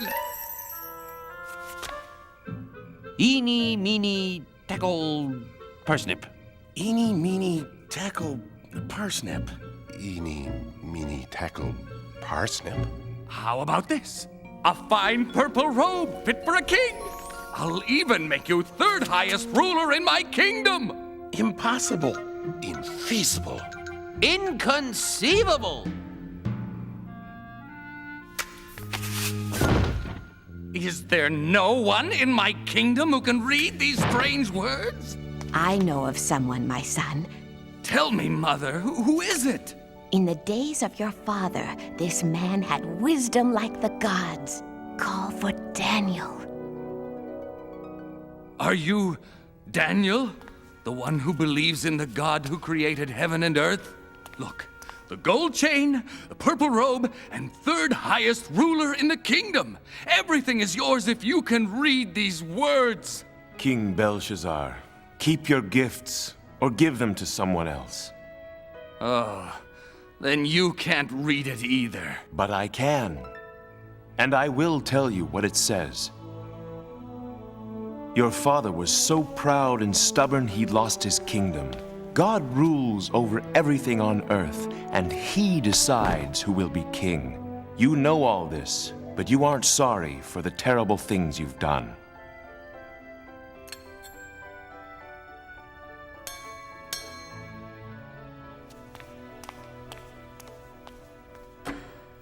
Tonight, you used cups and plates stolen from his temple. You have dishonored God.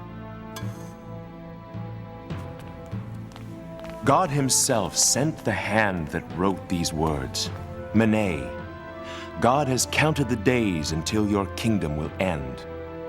Tikal, you are not good enough to be king any longer. Upharsin, your kingdom will be given to some other people. Daniel, I know you speak the truth. King Belshazzar kept his promise and gave Daniel the purple robes and golden chain and made him the third highest ruler in the land. What Daniel said did come true that very night.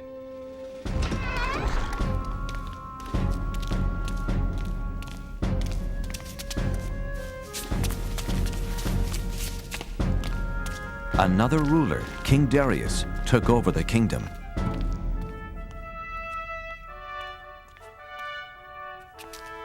The new king picked 3 men to rule the kingdom. And since God had made Daniel very wise, Daniel was one of the 3.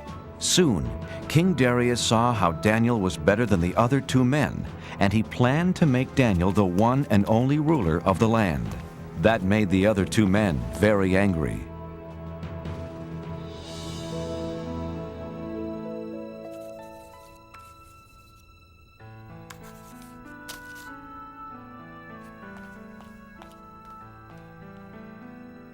The 2 mean wise men wanted to make Daniel look bad. But he always told the truth and was not lazy nor dishonest. We must make Daniel look bad. But how? He is just too good. I have an idea. Daniel really, really believes in his God. We will use that against him.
It's me, God.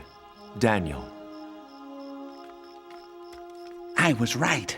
Daniel faces Jerusalem and prays to his God 3 times a day. This plan will work. I can't wait to tell the king. Hey, it's my plan. I'll tell the king. Not if I get to him first. Why, you...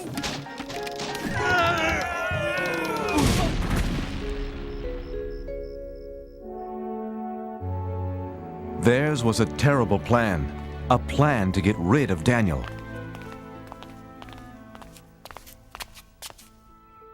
Oh, King Darius, you have many enemies. And we know how to find them.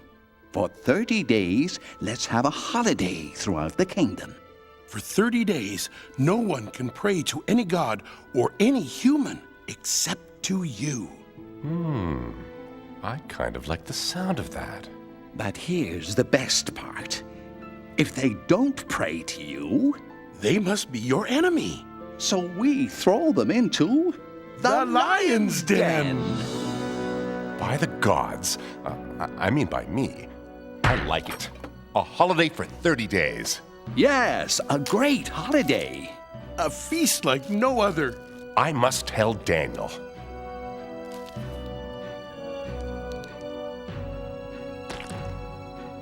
It's a wonderful new law. Daniel heard about the new law, but he was still loyal to God. He's breaking the king's new law. My plan worked. Daniel is praying to his God. Let's throw him into the lion's den. Wait, it wasn't your plan. It was my plan. Was not. I'm much wiser than you.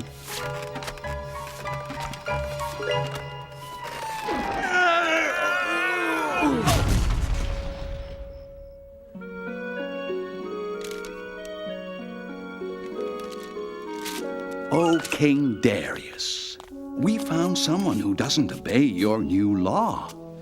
Unbelievable! Who is this terrible person? He is the Israelite, Daniel. No, not him. He prays 3 times a day to his God, just as he did before you made the law. Shall it be 2 lions or 3? I can't hurt Daniel. He's a trusted advisor and, more importantly, my friend. But King Darius, as you know... The law says no law given by the king can be changed. Yeah, that's right. That's right. All right. Take Daniel to the lion's den. My dear friend. What have I done?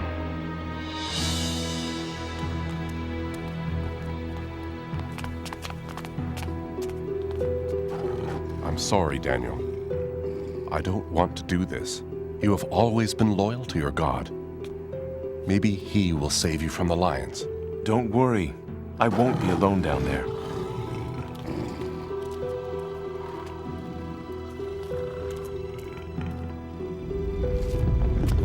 So that no one would move the stone and let Daniel out of the den, King Darius sealed the opening with his royal seal.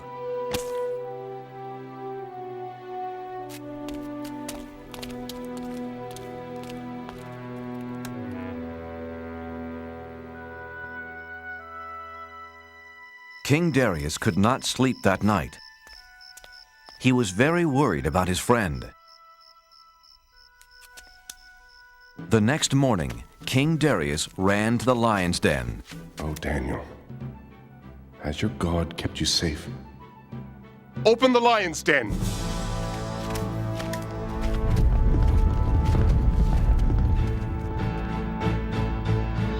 But there was nothing to fear. You're up early, King Darius. Daniel was safe and sound.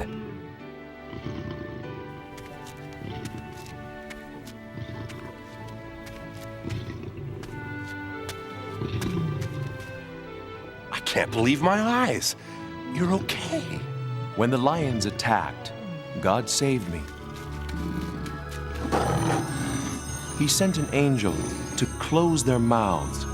The lions didn't hurt me. Because God knew I hadn't done anything wrong. And I haven't done anything wrong to you, O King. Daniel, I'm so happy. And you call yourselves wise men? Take them away. That was a terrible plan. Don't look at me, it was your big idea. Was not. Was too. King Darius wrote a letter to everyone in the world. Peace and happiness to all.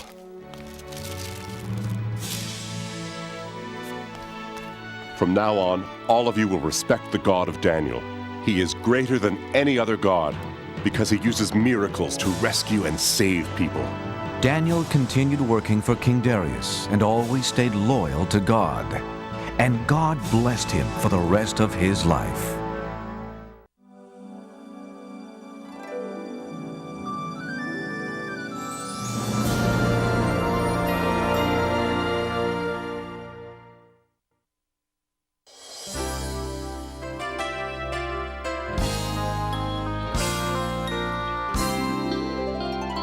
Do you know how the world began? How created it by hand. From mighty mountains to the raging sea, to every leaf on every single tree. It's in the holy book. Just open up and take a look. It's a story for young and old, the greatest story ever told. So lend an ear and you will hear the greatest story. The greatest story.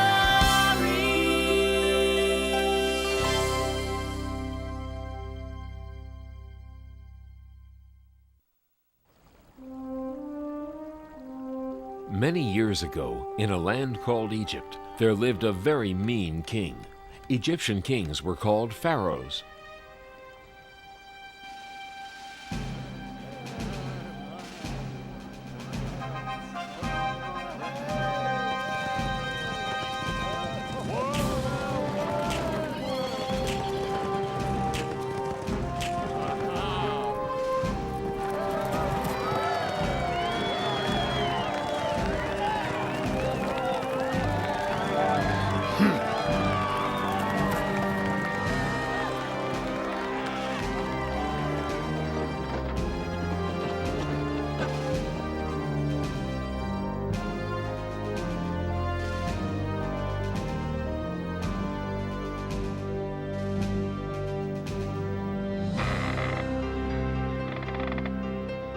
Faster, better, more.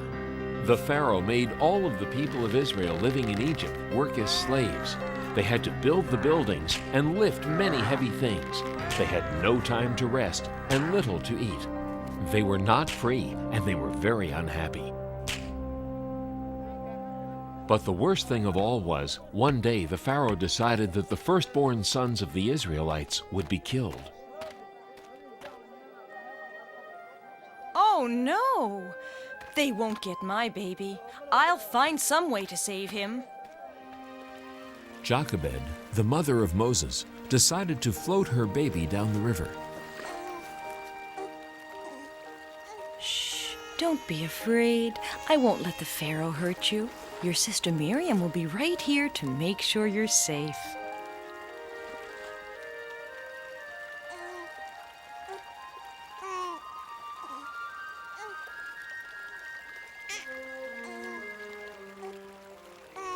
What's that? A baby! Oh, this poor baby needs a home.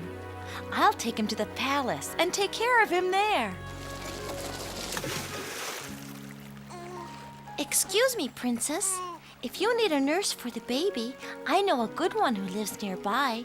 Her name is Jochebed. Thank you. Bring her to the palace.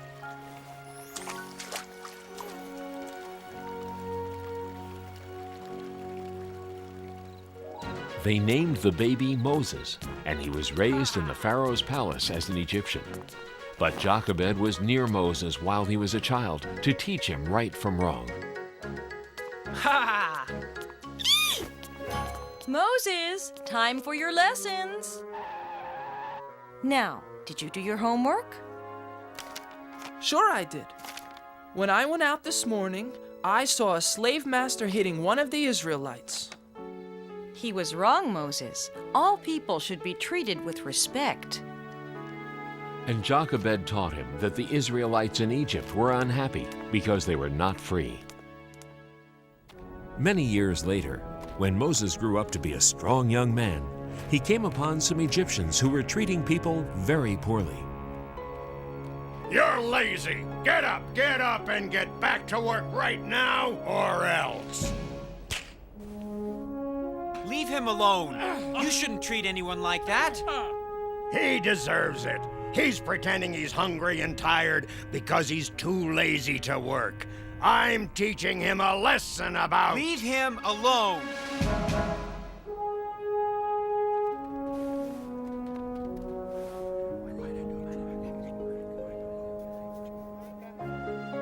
It was very unusual for someone to help an Israelite like that. Everyone told each other what happened. Moses was sure he had done the right thing. But he knew the Pharaoh would be very angry. So Moses left Egypt all by himself, knowing that he was really an Israelite. He wanted to go to another land where he would not have to see his people be treated so badly.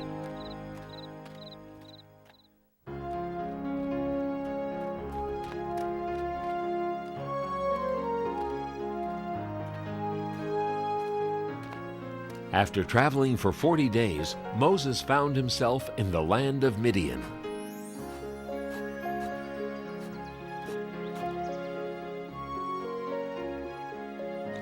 In Midian, Moses got married and had a family. He lived in Midian for so long that he almost forgot about Egypt and about the poor Israelites.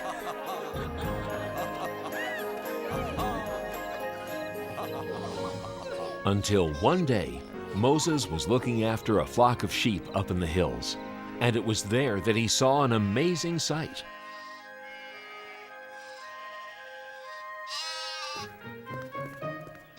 Come here, little guy. I'll get you. Now I've got you. Huh? Moses, come closer. Who's there? God. The Israelites in Egypt are unhappy because they are not free. Go to the Pharaoh and tell him to let my people go. Why have you chosen me? Don't be afraid. I will be with you. But will they believe me? I will give you signs to show the people that I am with you. Throw your staff on the ground. Now reach down and pick it up by the tail.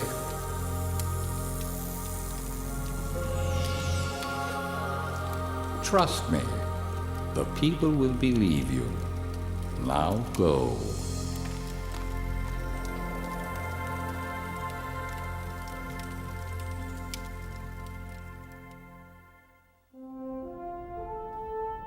And so Moses returned to Egypt to do what God said.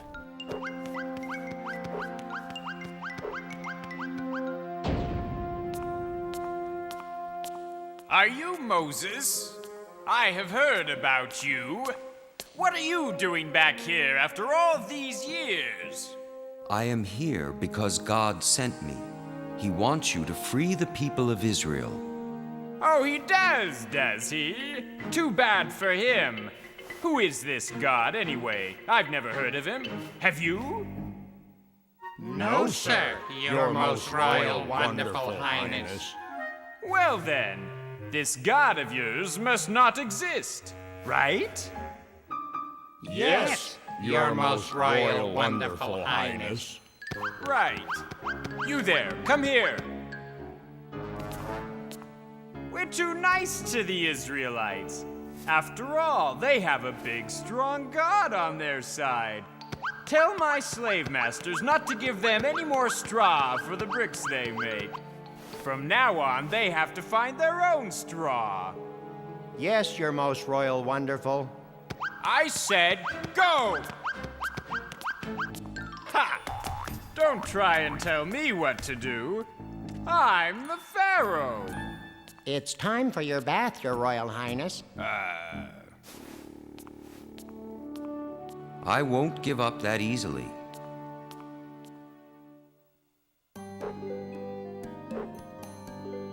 And so Moses returned.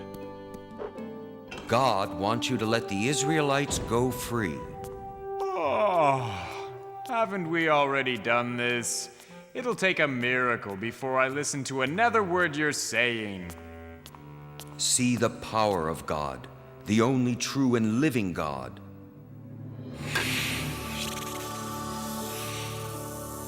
Oh!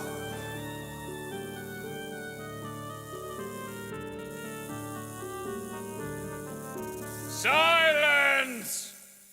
Nothing but foolish tricks. Besides, watch this.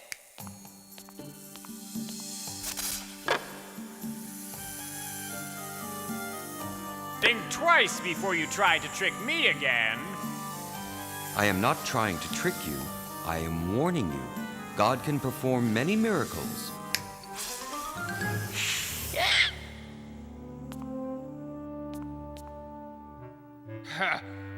That proves nothing. Get out of my sight. I'll be back.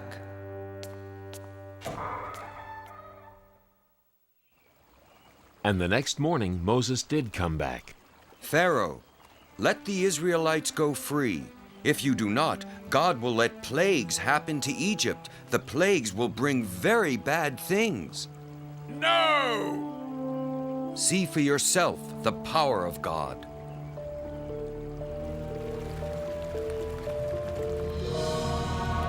It is blood. Just another magic trick. Ugh. Go away.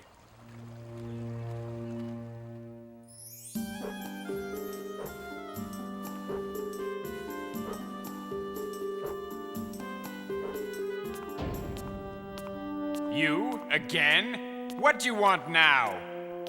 Let my people go. If you don't, God will let frogs come all over the land.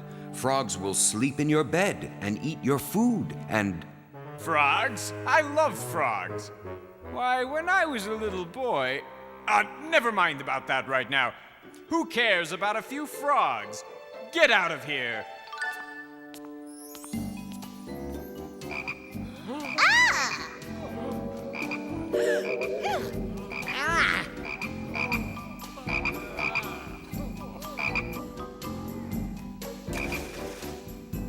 Find Moses and bring him to me. Now. You, make the frogs go away. Do you promise to let the Israelites go free? Yes, yes, just get rid of these pesky things.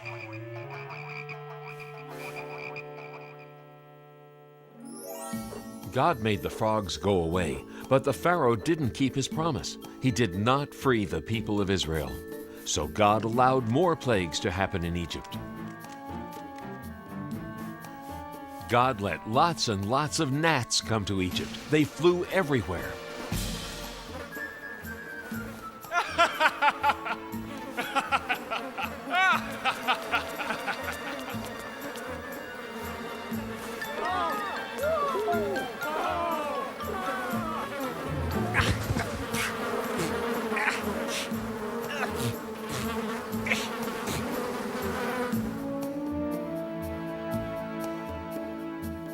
Flies flew everywhere.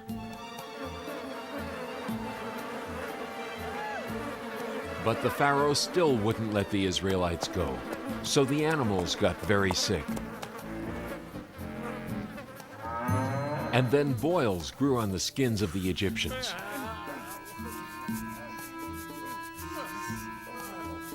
And terrible hail fell down from the skies.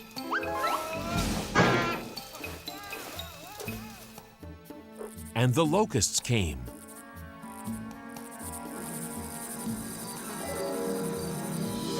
And ate their clothes.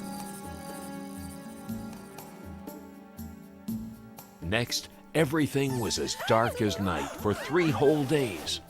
Each time a plague happened to Egypt, the Pharaoh promised to let the people of Israel go free. But each time he changed his mind and broke his promise. Now will you let the people of Israel leave? No, I will not. I've tried to warn you, but you won't listen. Please hear me now, or you'll be very sorry. The last plague will be the worst. The firstborn sons of the Egyptians will die.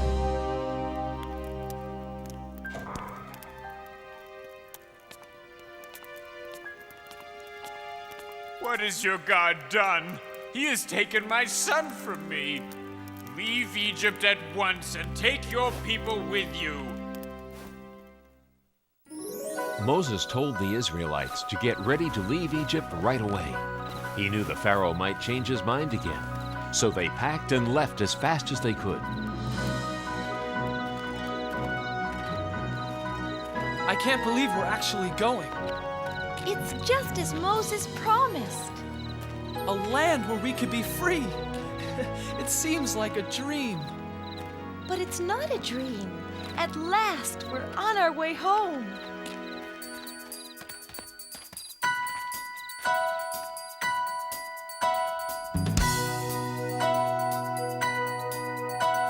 Sing a while for a while, then scatter to and fro. Trusting Moses knows his way, singing as we go. Mighty Moses and the Israelites, thousands of sandals in the sand. Mighty Moses, what an amazing sight, leading us on to the promised land. The day has dawned to journey on to a brand new place. A fire will light our way by night, a cloud will guide by day. Mighty Moses and the Israelites, thousands of sandals in the sand. Mighty Moses, what an amazing sight, leading us on to the promised land.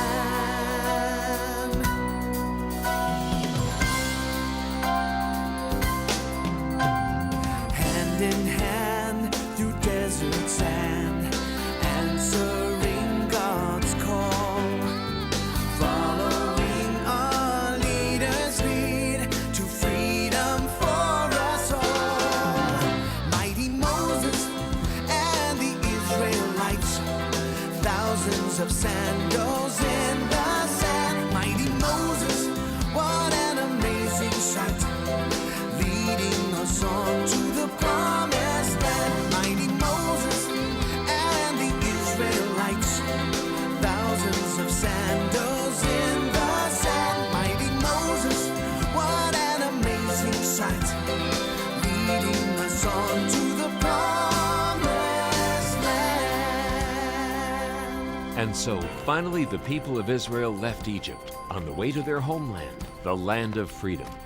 By day, a pillar of smoke guided them. And by night, a pillar of fire showed them the way.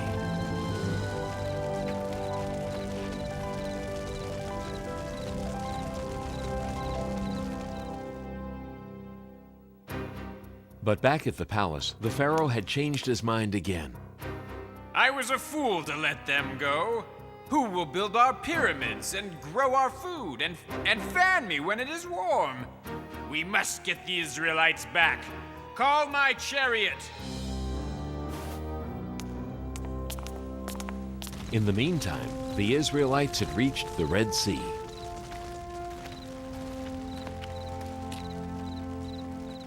Moses, look behind us! The Pharaoh's army!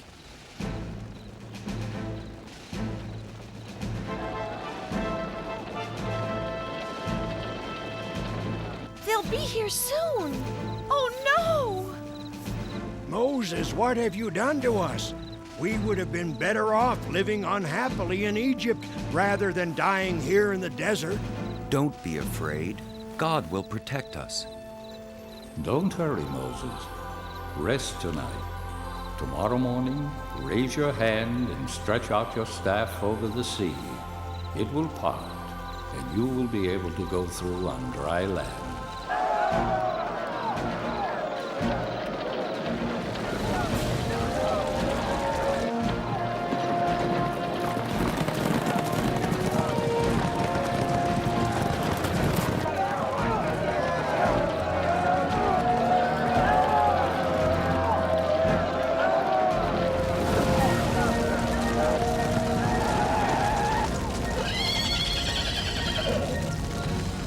Stop! We will stay here till morning. Then we'll recapture them. And when morning came, Moses stood by the sea and waved his hand over the waters.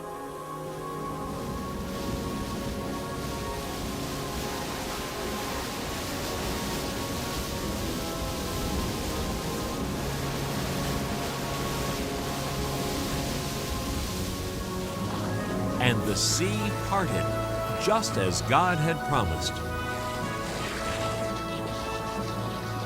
Come on, follow me.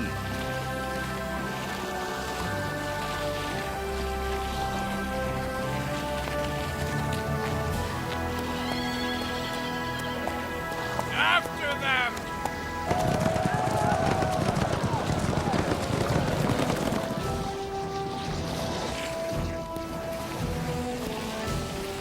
Here they come again.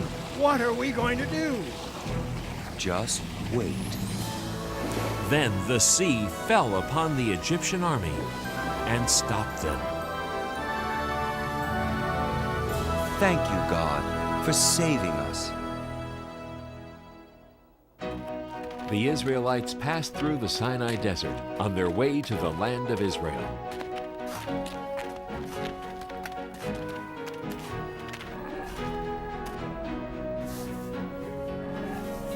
When they were hungry, God sent them food. Mother, look! What is it? It was sweet, tasty bread that God had sent to feed the people. The Israelites called it manna, which meant, "What is it?"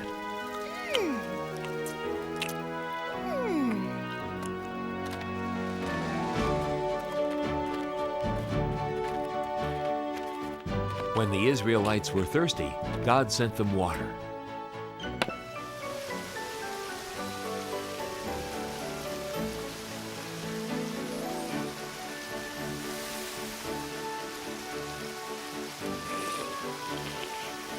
I want milk instead.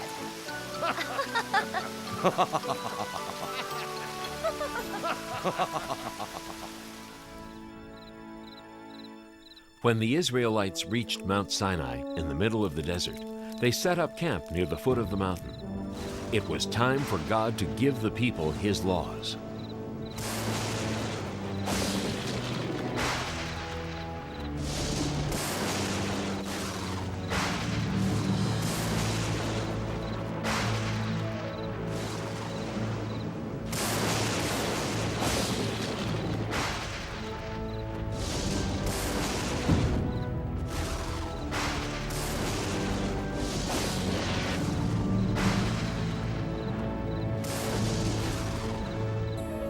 What is happening, Moses? What does God want? God is calling me. I am sure He has great plans for us.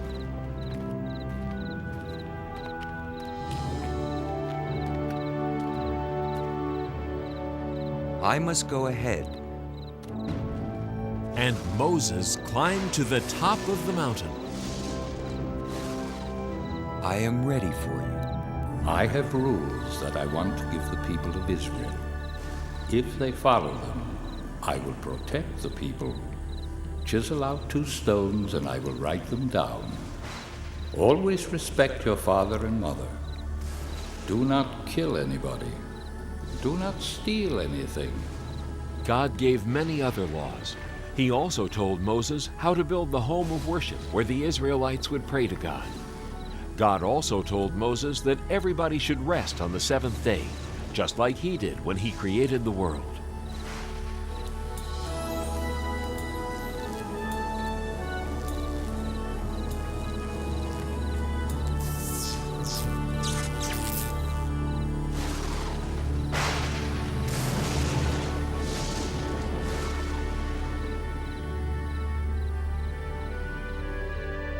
Thank you, God.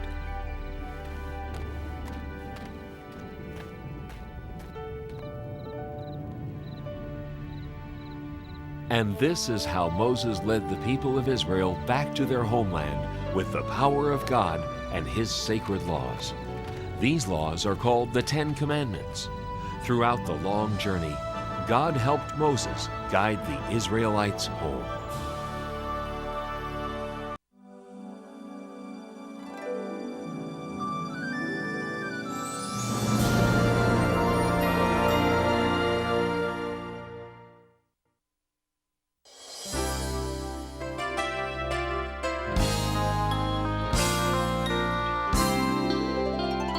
Do you know how the world began? How created it by hand. From mighty mountains to the raging sea, to every leaf on every single tree. It's in the holy book. Just open up and take a look. It's a story for young and old, the greatest story ever told.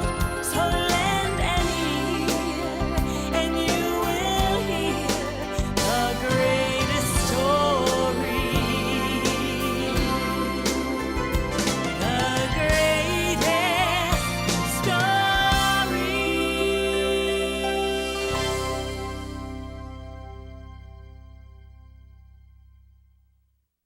In the beginning, there was God. The earth was empty and dark. God looked over the surface of the world. It was time for something to happen. Let there be light. And the earth became light. I shall call the light day and the darkness night. And so there had been darkness and then light. And that was the world's very first day. Now, God was just getting started. The next thing to do was to make the sky above the world and to fill the sky with clouds. And that was the second day of the world.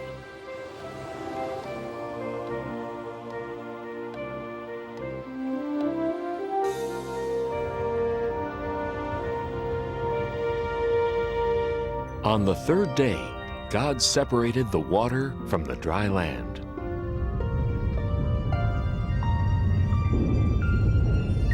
God made all kinds of things to put on the land. There were rocks and mountains, valleys, deserts, and beaches. There were big islands and little islands. There were oceans and seas, rivers and lakes. But there was still more to come on the third day, because God wasn't done yet. It was time to make all the plants. God made tall trees and short bushes, vines, ferns, leaves, and flowers.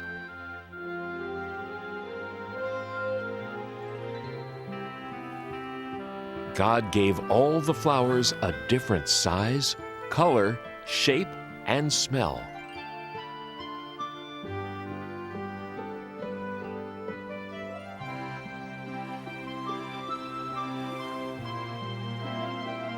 And all the grasses and plants and trees that make seeds and fruits were made on the third day too.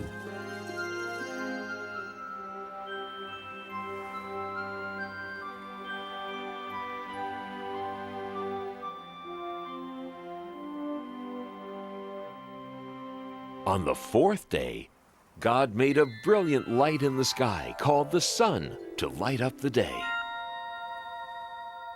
and a silvery one called the moon to add some light to the nighttime. And as a special touch, God added billions of twinkling stars to the night. On the fifth day, God made some creatures to live in this beautiful world. There were birds,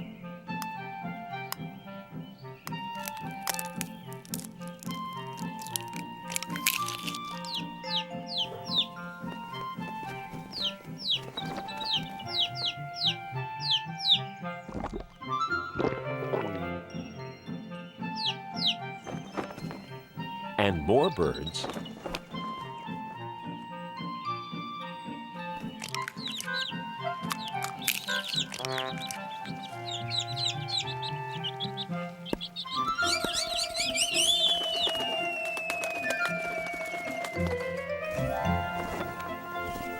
and more birds.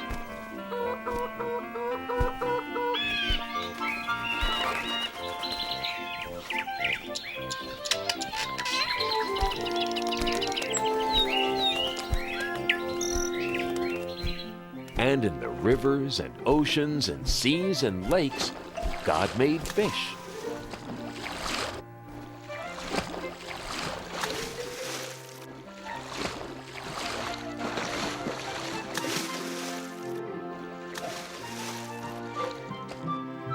And the oceans were full of all sorts of amazing creatures.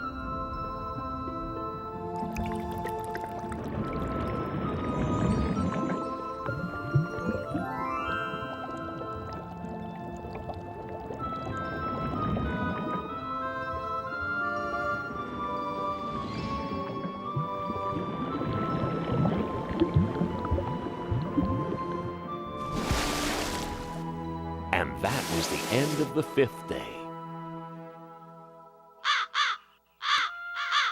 But there was still a lot more for God to do. On the 6th day, it was time to make the rest of the animals.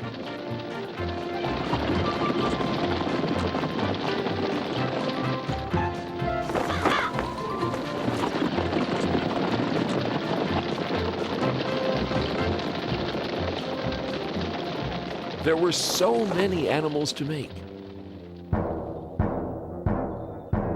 Big animals,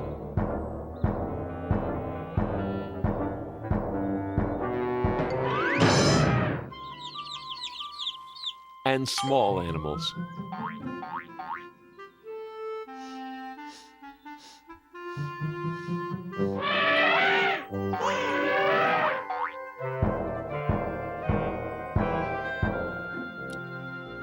There were spotted animals,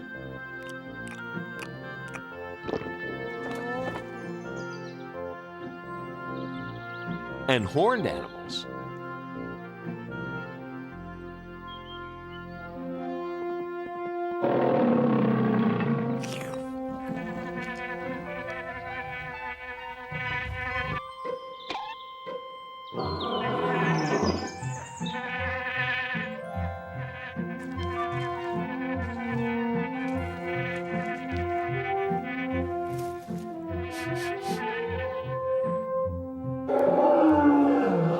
Every one of God's animals was beautiful.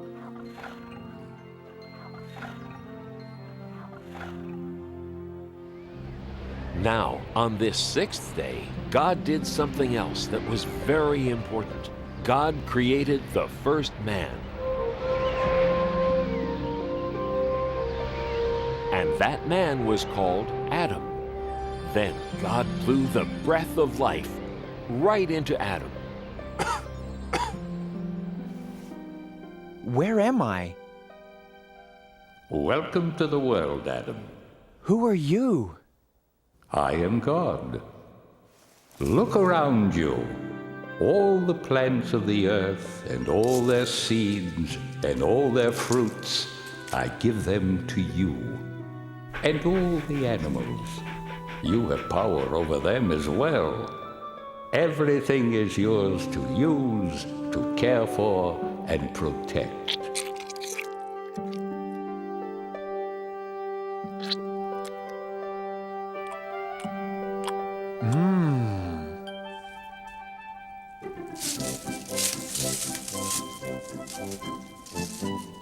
Sit. Sit, please.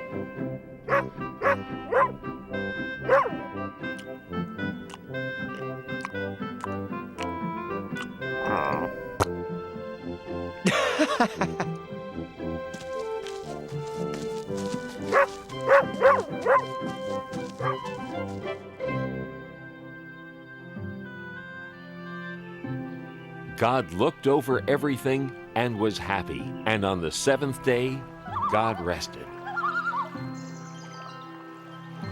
Ah, it is very good.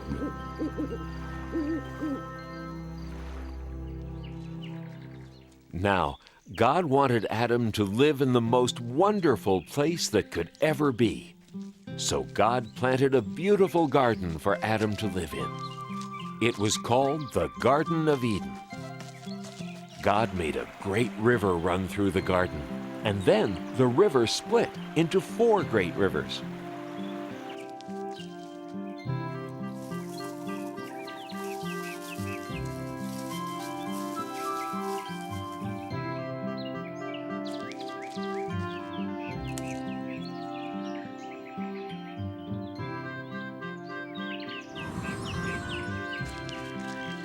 Adam had all the animals for company in the garden.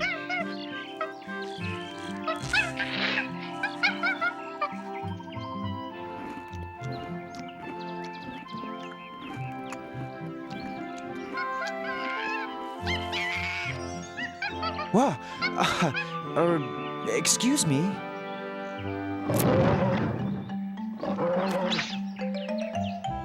Hey!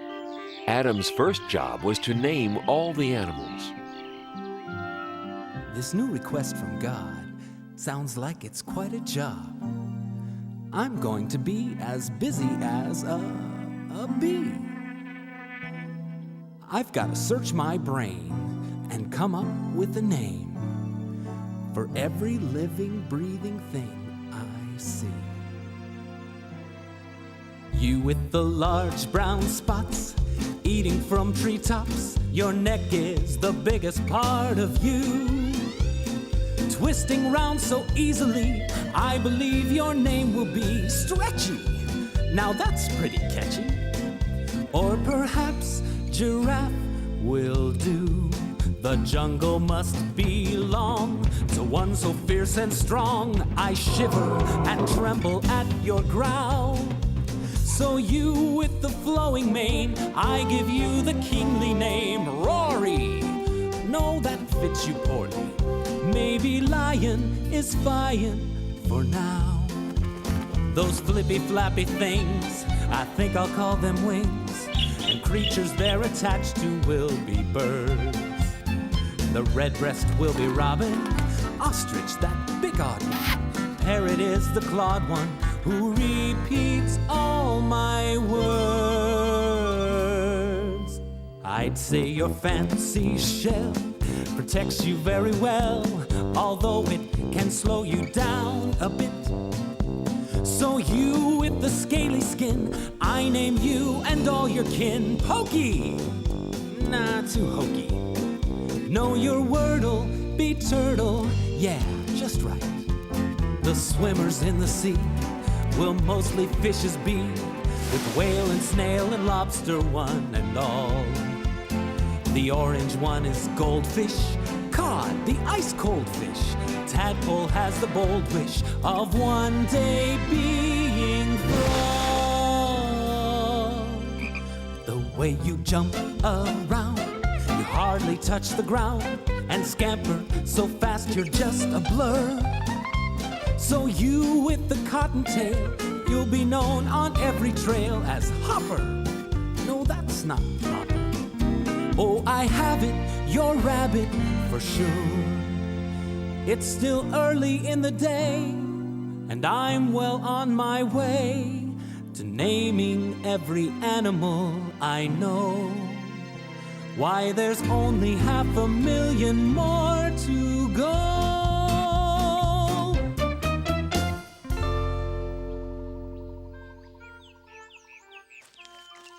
Looks like you've got a dear friend. I'd like to have a friend too.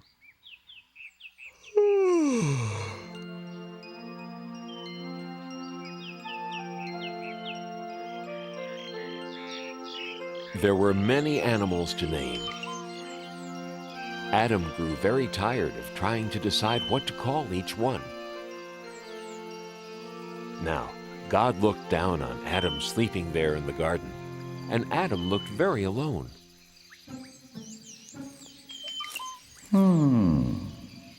And God decided that Adam needed a companion, someone to be with. God decided it was time to make another person, so God created woman.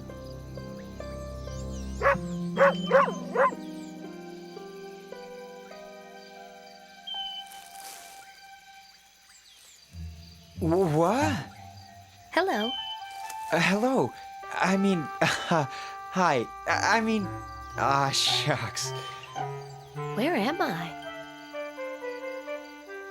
You're in God's garden, the Garden of Eden. It's really nice here. You'll see. These are my friends. This is Monkey, and this is Dog, and this is, I haven't named you yet, have I? Gee, I guess you need a name too, don't you? How do you like Eve? Oh, it's lovely. Eve, I like it. And I like this place. Me too. You see, God made this garden for me. I mean, us, to live in. And everything's pretty, and you can eat anything you want. And Not quite. Who was that? that was God. Oh. God's the one who made us. There is one fruit in all the garden that you may not eat. There is? This is the tree of knowledge of good and evil. You may eat of anything else in the garden, but you may not eat the fruit from this tree. Okay, tree of knowledge of good and evil. No eating. Absolutely no eating. Right. Anything else in the garden is okay, but not that tree. Definitely not that tree. Right.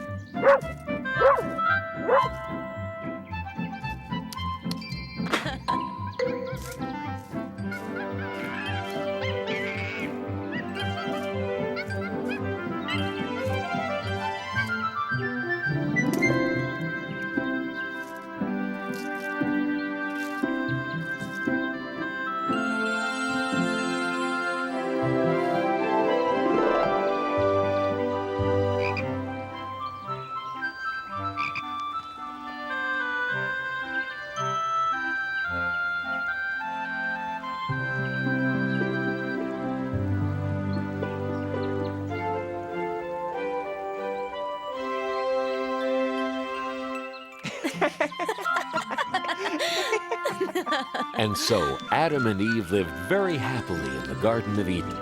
Until one day, I'm so happy, life's a breeze, picking fruit from off the trees. La la la la la la.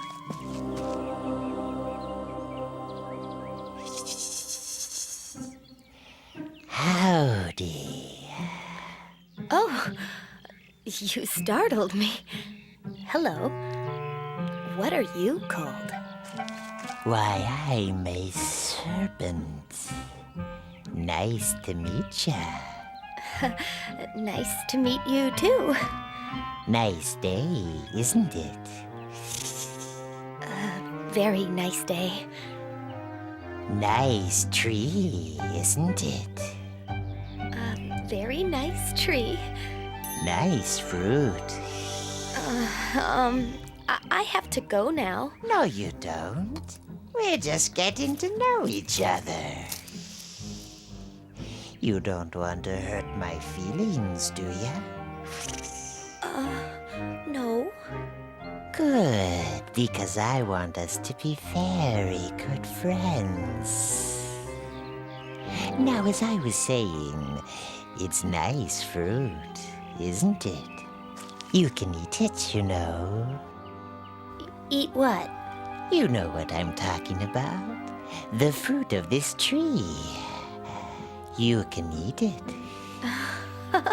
The fruit of this tree? No, I can't eat that. Sure you can. It's easy. It tastes great. We're not allowed to eat that. God said so. God said we'd be in big trouble if we ate that fruit. Nah, you won't be in trouble. God just doesn't want you to eat the fruit from this tree, because if you eat it, you'll get smart. Like God. What's the matter? Are you a chicken? I'm not a chicken. Well then, why not give it a shot? Just one teeny tiny taste. God probably won't even notice. And this fruit, I'm telling you, is incredible. No, I really can't.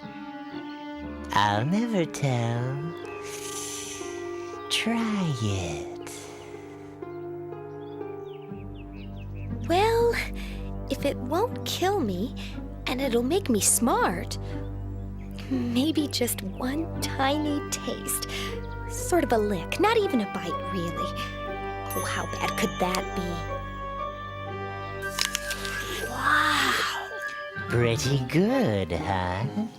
I've got to tell Adam about this. Adam!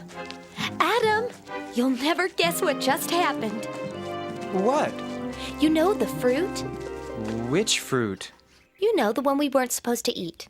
What about it? You didn't. Did you? I did.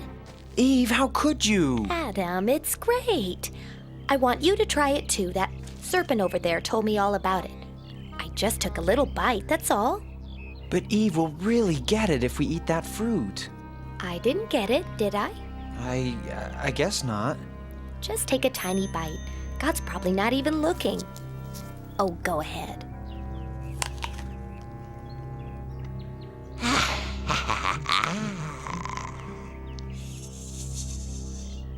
I don't know. It was good, but suddenly I feel kind of scared. I just feel so, I don't know, so sort of naked. Good grief! I'm naked! Yikes! I'm naked too!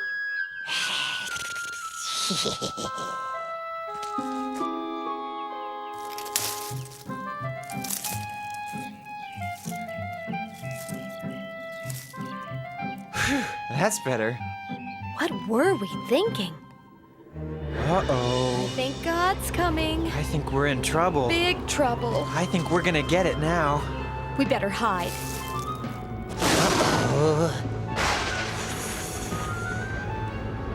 Adam, Eve, what are you doing? We're, hiding. Why? Well, we didn't want you to see us. We did a bad thing. We were scared. How did you know these things? Did you eat from the tree of knowledge of good and evil? Well, yes, but it was her fault. She talked me into it. It wasn't my fault. That serpent talked me into it. I am not happy. You have disobeyed me. We're sorry. We're really sorry. I'm not worried. What can happen to me? You, serpent, will crawl on your belly and eat dust forever. No. You will fear people, and people will fear you. This is your punishment for all time. And you, Adam and Eve, because I trusted you and you disobeyed me, you must leave the garden. Life was easy for you here, but it will not be easy outside. You will have to work hard, and your children will have to work hard. You will know what it means to hurt and suffer pain. Here are some garments to keep you warm after you leave the garden. Now go.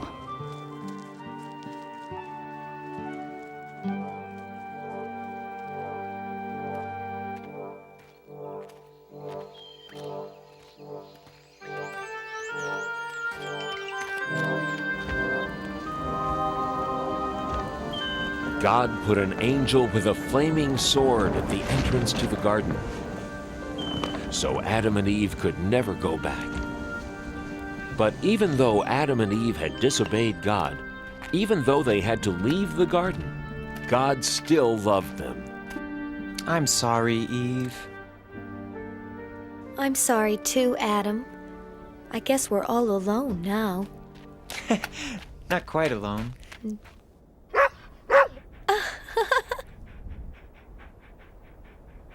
And thus began Adam and Eve's new life outside the garden. From then on, their life was filled with joy and sadness, good things and bad.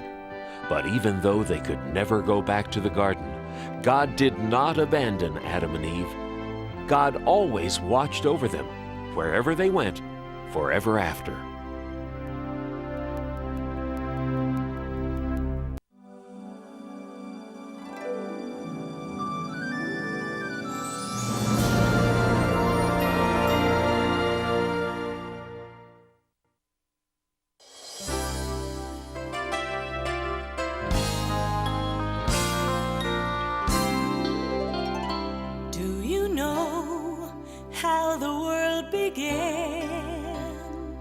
how God created it by hand. From mighty mountains to the raging sea, to every leaf on every single tree. It's in the holy book. Just open up and take a look. It's a story for young and old, the greatest story ever told. So lend an ear and you will hear the greatest story. The greatest story.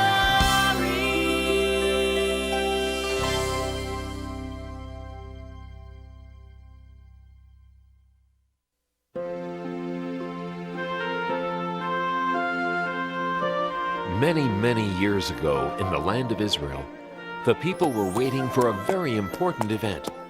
Left, right, left, right, left, right, left. They'd heard the old story that one day God was going to send them a new king, a king who would protect them, bring them peace, and give the people more freedom.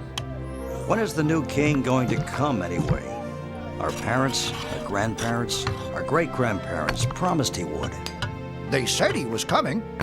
Yeah, but when? Even in King Herod's palace, people waited. Faster, faster!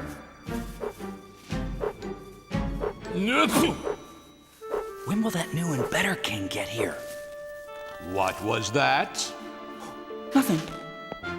No talking aloud. You will eat only bread and water for the next 30 days. No, 50 days. Old stale bread.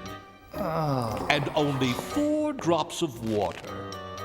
No, make that 3 drops of water a day. What are you looking at? Then, one day, in the town of Nazareth, a young woman named Mary had a most amazing visitor, an angel.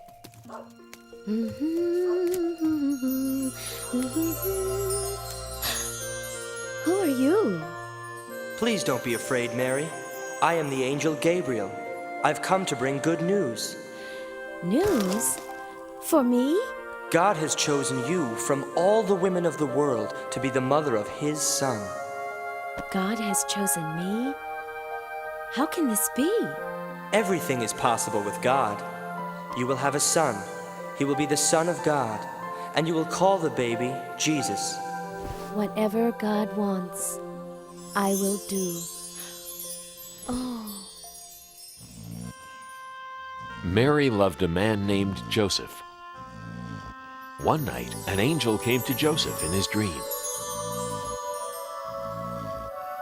Joseph, God has great and wonderful plans for you and Mary. Mary is going to have God's son. He will be God's promised king. Give him the name of Jesus and take good care of Mary and the baby king when he comes. Mary. My Mary.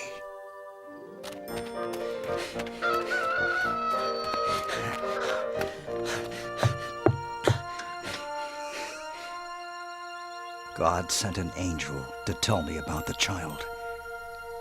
I love you, Mary. I love you too, Joseph. Soon after, Mary and Joseph were married. It was right about at this time that Augustus Caesar, the emperor of the whole Roman Empire, wanted to count the people who lived under his rule. 25, 26, 27.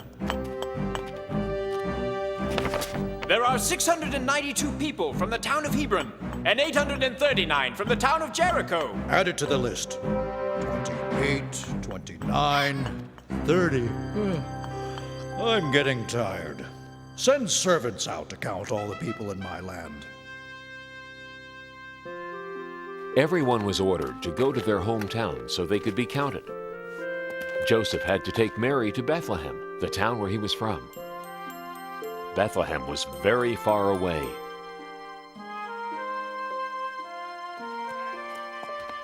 Excuse me, shepherd. Do you know how far Bethlehem is? It's a long trip. 70 miles from here. Don't worry, Mary. I won't. I feel very safe with you, Joseph. For you see, Mary was expecting the new baby to arrive soon. Thank you, shepherd. God be with you. And with you too. By day, they traveled many miles.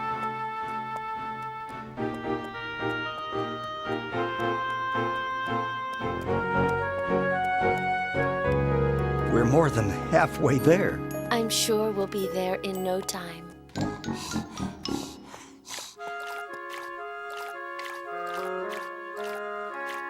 Here, Mary. It's nice and cool. Thanks. I'm so thirsty.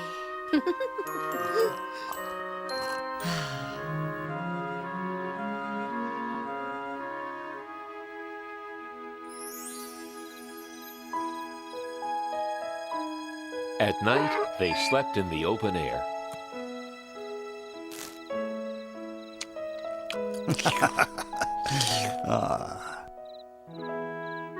The next afternoon, they saw a sign. Bethlehem was only 3 miles away. We're almost there. Soon we'll be in a comfortable room at the inn. There were many travelers in Bethlehem that night. Where can I get a good meal? Where's the inn? Where's a good place to stay?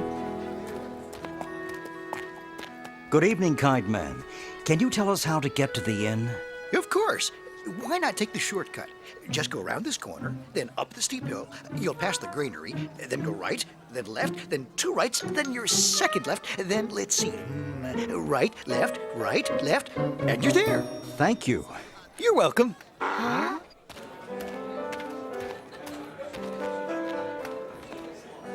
Excuse me. Do you know where the inn is? Sure, it's right at the end of this street. It is? That's wonderful. Thank you, little girl. You're welcome. God be with you. And with you too. It was closer than we thought.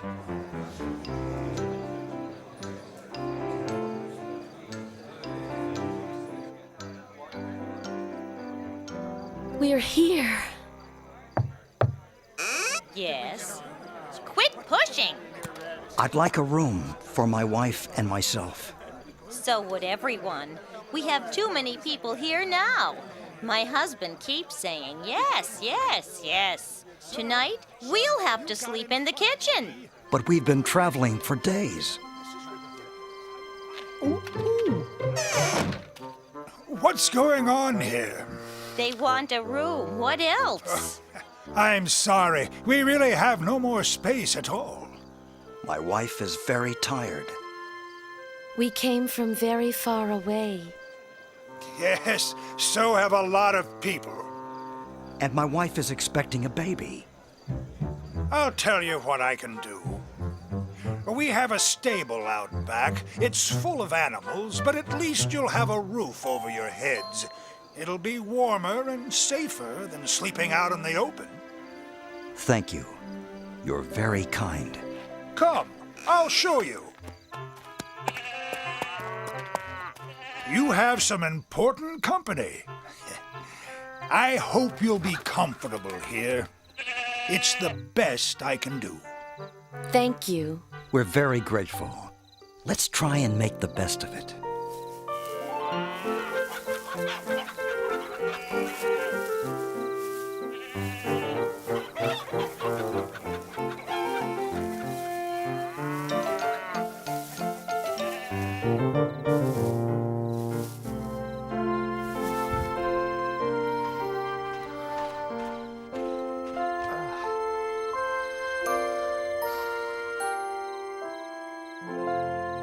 During that night, a most wonderful thing happened.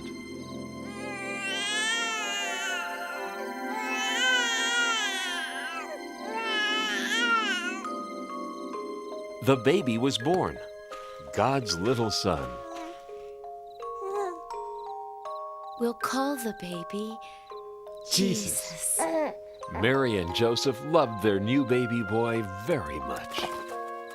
I must wrap him to keep him warm and comfortable. The ox's feeding box. Jesus can sleep in here.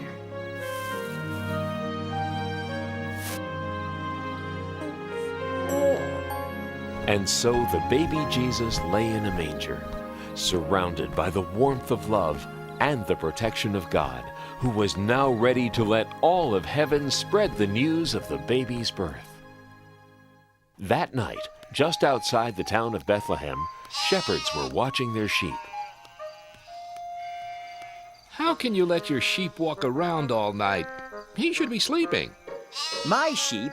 That one is yours. You make him go to sleep. I'm not going to walk way over there. You take care of him. No, you. No, you. Look, it's no big deal. You just have to be nice to him, that's all. What do you mean? Just tell him to go to sleep. Hey, sheep! Go to sleep! Come over here, little guy. It's time to sleep. Come here, this way. Greetings. Don't be afraid, shepherds. I bring good news of great joy. Tonight, a most wondrous thing has happened. Here in Bethlehem, the Son of God was born. He is Christ the Lord, the King that comes from God. His name is Jesus, and he is wrapped snugly in a manger. A manger? You can go see him right now. It is the happiest time of the world. Whoa! Ow!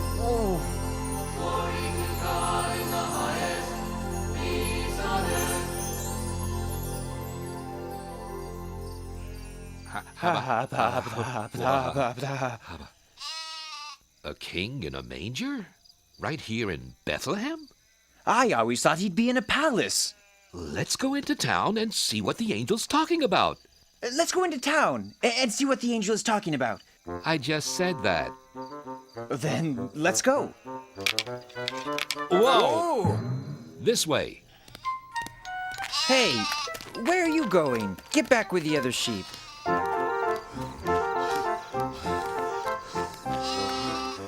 Didn't I tell you to go back? Oh, all right.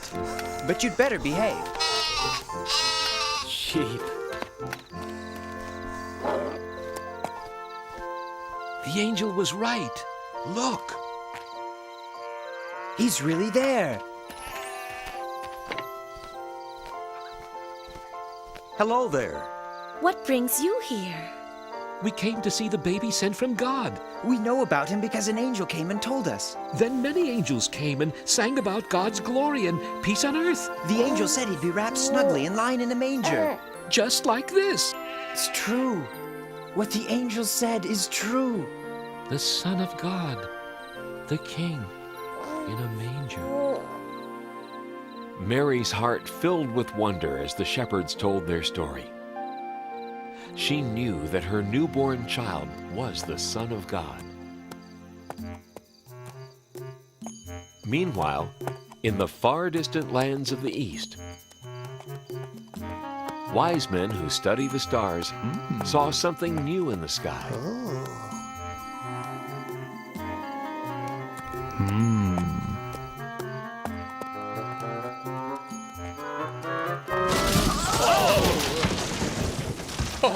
Oh dear, dear. Oh my.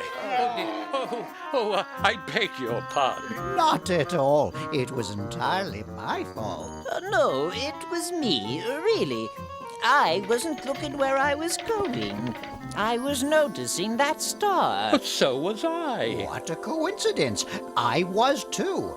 I study the stars. So do I. So do I. Oh dear. Oh, dear. I am from the Far East. I am from the Near East. I am from the Mid-East. Have you ever been to the furthest east? Yoo-hoo! Wise men! Down here! You fellas wouldn't by any chance happen to know where that big fat star came from? This was just what we were wondering. We've never seen that star before. It's a completely new star. Unless... The star is a sign from God. Of course! Oh, my. A sign from God? That has to be it. The star is a sign from God? Yes, I see. No, I don't. What are you talking about? You see, it is said that a new and bright star will be seen in the sky when the new king is born. Really? But there it is, the new and bright star. It's also said that if we follow that star, it'll lead us to the new king. A new king! He's come at last! The star is a sign! So, are you going to follow it? Absolutely. Positively. Certainly.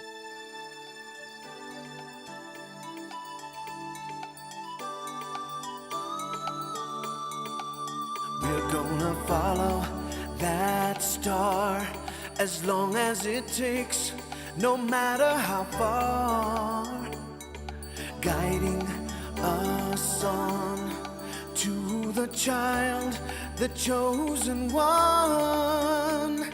Starlight, star bright, glimmer of hope, glorious sight. Shine on into the night. Lead us to our dream, the newborn king. Oh yeah. What will we see? A palace of gold, royalty. Maybe he'll shine just like the star for all time. Starlight, star bright, glimmer of hope, glorious sight. Shine on into the night.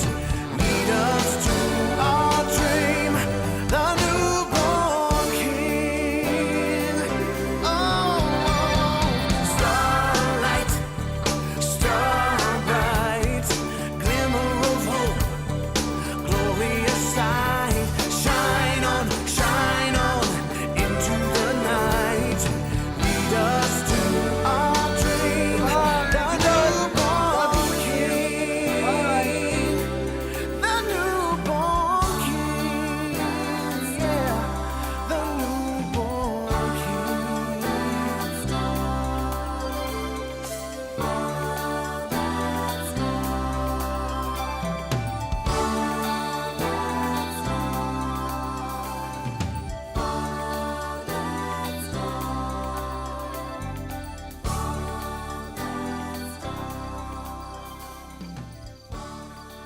Go west, wise men, and bring us the news. So the wise men traveled far from the east. They kept following the star, never taking their eyes off it, not knowing where it would lead them.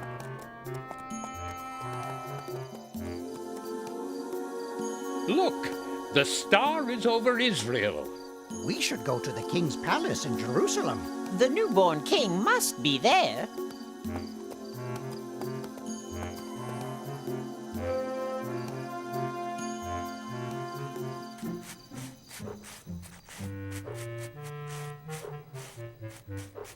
Please forgive me, Your Majesty. I am so sorry to wake you, but the most unusual thing has happened. Tell me what it is already. And it better be good, or I'll have you locked up. Yes, of course, Your Majesty. It's just that there are wise men visiting from the east. Yes, and? Well, they say they have come to see the king. So, send them in. They say they've come to see the newborn king. What are they talking about? Do they think I was born yesterday? Perhaps they were thinking there was another king. Another king? Absurd. Ridiculous. How can there be another king? And if there is someone pretending to be a king, I want to know where he is. He'll be sorry, I'll tell you that. Yes, Your Majesty, of course, Your Majesty. But what shall I tell the wise men from the east? Tell them to get lost. No. On second thought, get my advisors. And hurry. Advisors! Advisors! Get in here. Yes, Your Majesty? What do you know about this newborn king? Oh, has he been born? Has who been born? The king. I am the king. We mean the other one. What other one? The one you speak of. The one I speak of? I don't know anything about any king except that everyone else seems to know about him. Why wasn't I told? Nobody tells me a thing. But we didn't know he was born yet. Who? The newborn king.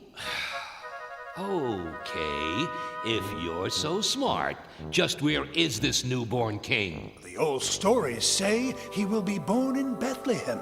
The stories say that, do they? That'll be all. Send these wise men in at once. Who told you to stop? Keep those fans going. And the rest of you, get back to work. Your Majesty, I present the wise men from the east. King Herod, we have come to meet the newborn king. And where did you hear of this king? We saw the star that God put in the sky. A star? From God? A beautiful star. A bright star. A sign from God.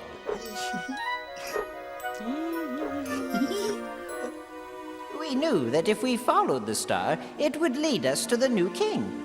We want to worship him. This new king is not here. Then where is he? He's in Bethlehem. I'm not sure. Maybe you should go find him. Yes. See what I care. Go try and find him. And if you do find him, come and tell me where he is. I would like to worship the new king myself.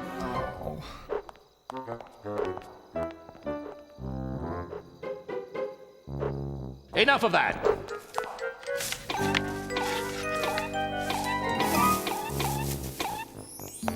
When the wise men left the palace, they looked into the sky and saw the star once again.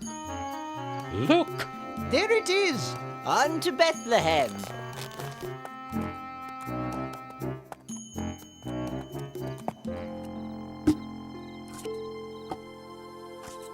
The wise men followed the star right into Bethlehem. Up this way. Come on, everyone! Come see the newborn king! And there, right above the manger, was the star. The wise men knew they had been guided to the right place.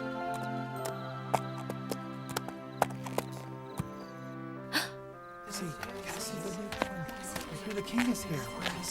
We've traveled from distant lands to celebrate the newborn king. May we come in? Please.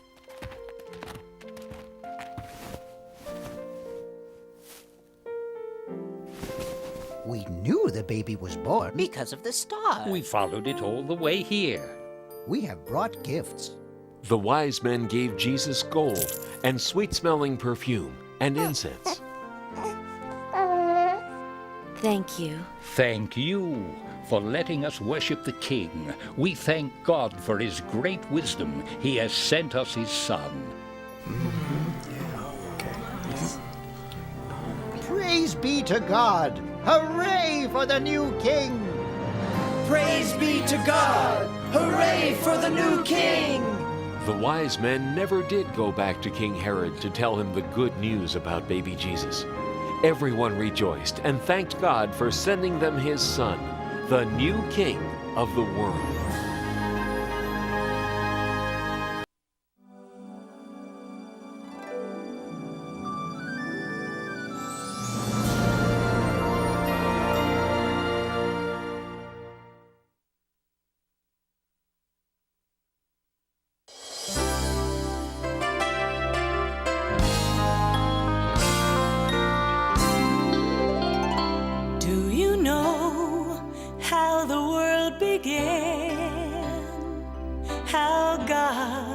created it by hand. From mighty mountains to the raging sea, to every leaf on every single tree. It's in the holy book. Just open up and take a look. It's a story for young and old, the greatest story ever told. So lend an ear and you will hear the greatest story. The greatest story.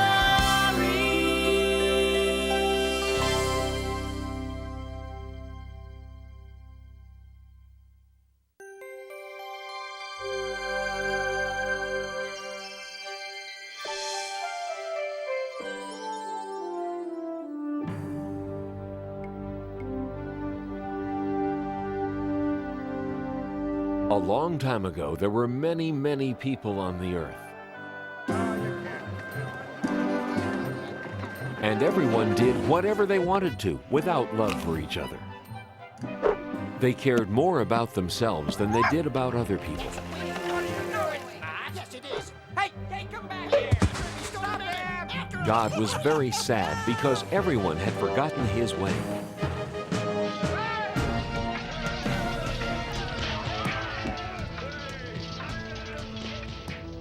Everyone, that is, except for Noah and his family. Noah and his family worked very hard, and they kept all of God's ways in their hearts. All right, that's enough for today. You boys can finish that tomorrow.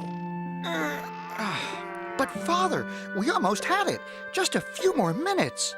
God knows how hard you work, Japheth, my boy, and so do I. But God also wants us to keep up our strength so that we can do His work. You're right again, Father. You must be the wisest man in the world. Me? Oh, no. I might be the happiest man in the world, but the wisest, I think not. But enough talking. We'd better hurry. I think we're having your mother's stew tonight, and we wouldn't want it to get cold.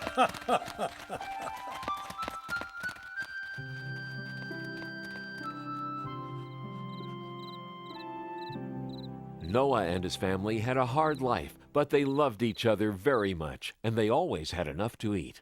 Noah never forgot that it was God who made all of those things possible. And thank you, God, for everything you've given to me and my family.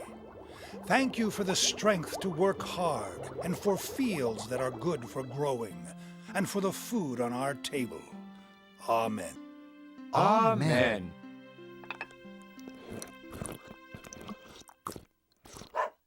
What's this? It sounds like we have visitors. Well, you must be hungry. Dear, will you please bring me a bit of meat and a bone from the stew? I think our friends need something to eat. All of God's creatures are important. There you go. Enjoy. Nothing like a good dinner, isn't that right? You're a good man, Noah. More?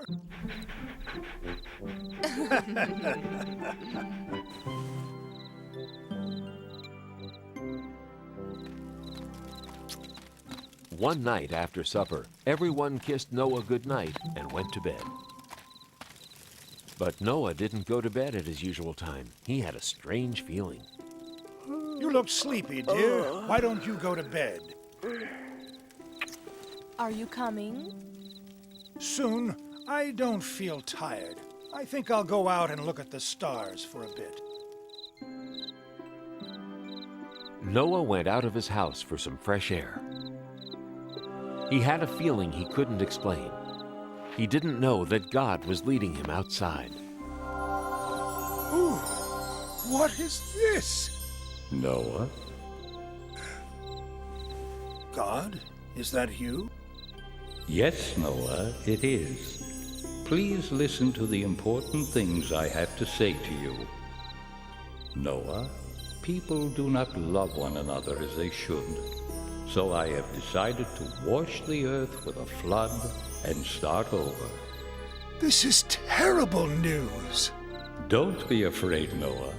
I'm telling you this because you are the only man who still has me in his heart. I have chosen you and your family to help me start over. Listen carefully. I want you to build a boat, Noah, an ark.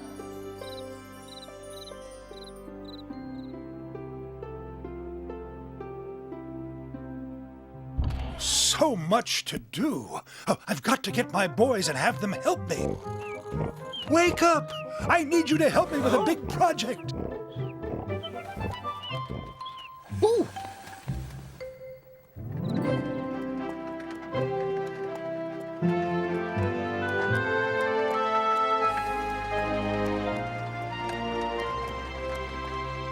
Yes, I'm serious. An ark. A big, big ark. It's okay.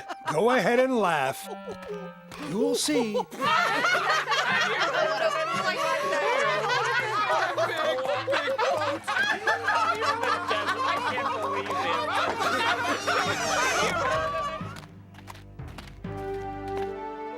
This field should be big enough.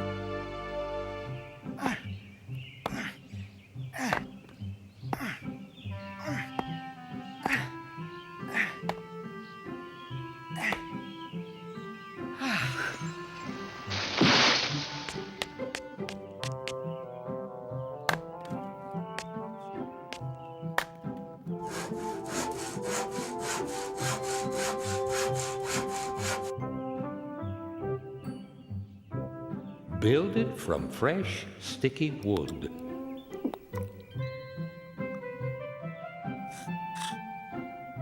Make it 450 feet long, 75 feet across, and 45 feet high.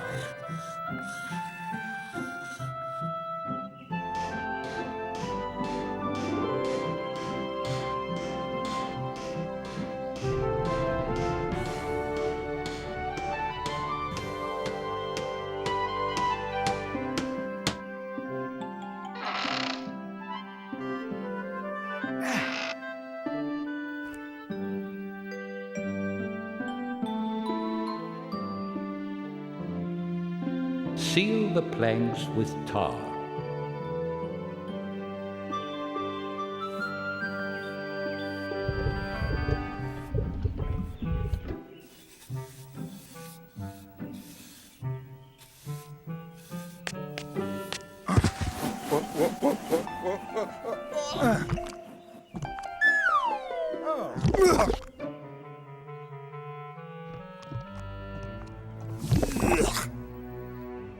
Oh!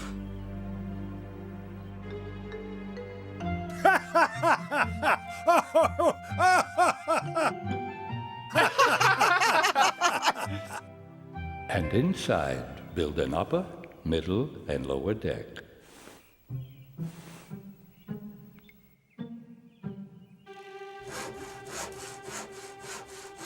Hi, Father. Hi! Make an opening all the way around the ark, just below the upper deck. Yay! And last, put a door in the side big enough for the largest animals of the earth to walk through.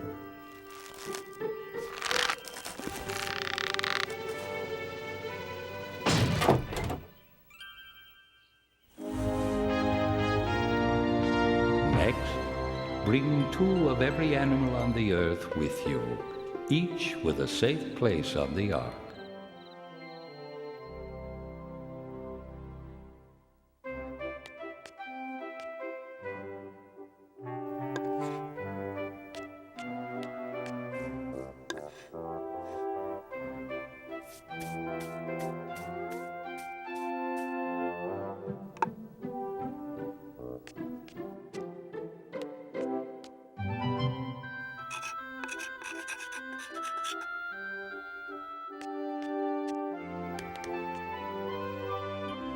Noah and his family worked very hard. Father, we're finished.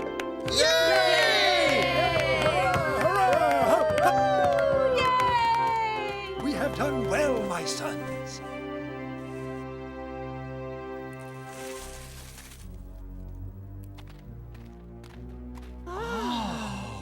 Where is this old man who says a flood is coming? Lead me to the crazy fool. My father is no fool.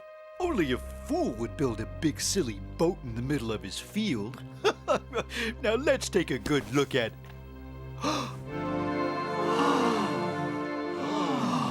You really are a crazy old man. Anyone who would do this...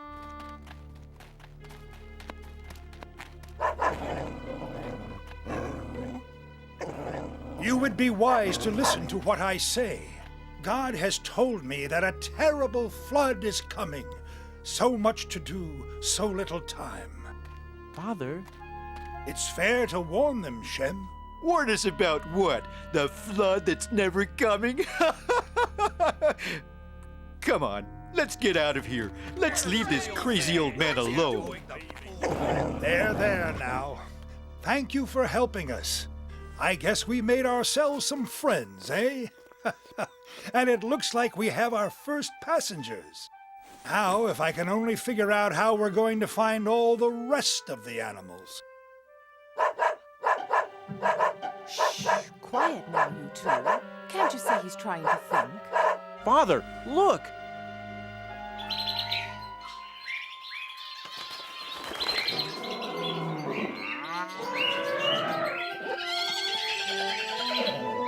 It's a miracle!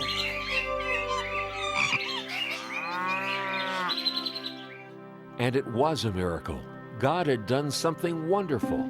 He'd brought 2 of every animal to the ark. And they were on their very best behavior. Even the lions lay down with the lambs.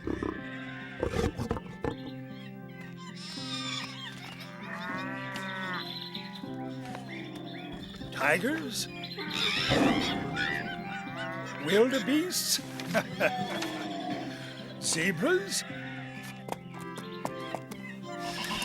Whoa! God will protect us all. Well, that does it. Everybody's here. What do we do now, Father? We wait for the rain. It doesn't look like we'll have to wait long, Father. Look! Suddenly, the clouds began to gather and cold winds began to blow.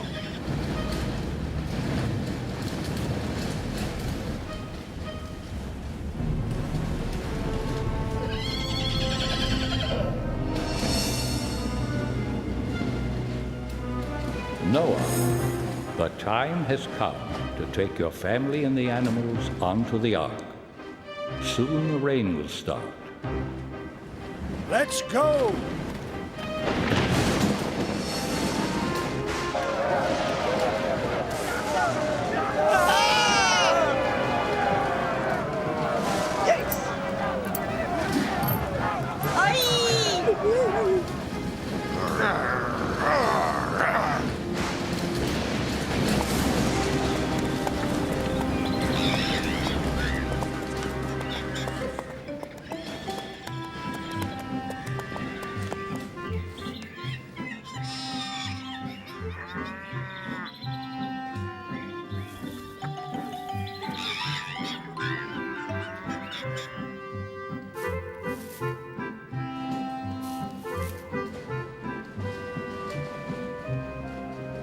Everybody on? All clear down here. Ready. I'll close the door.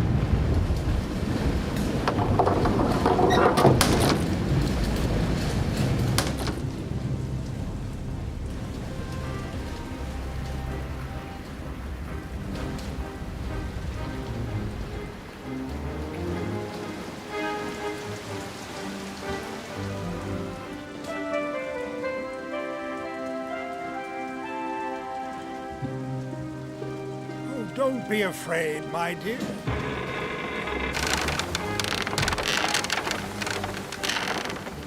God will protect us all.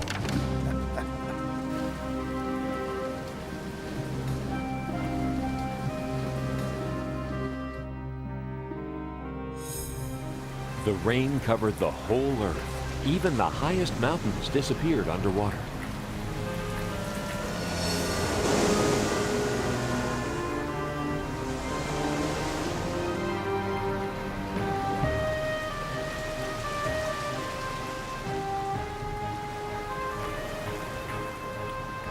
Except for the animals and people on the ark, there was nothing else left.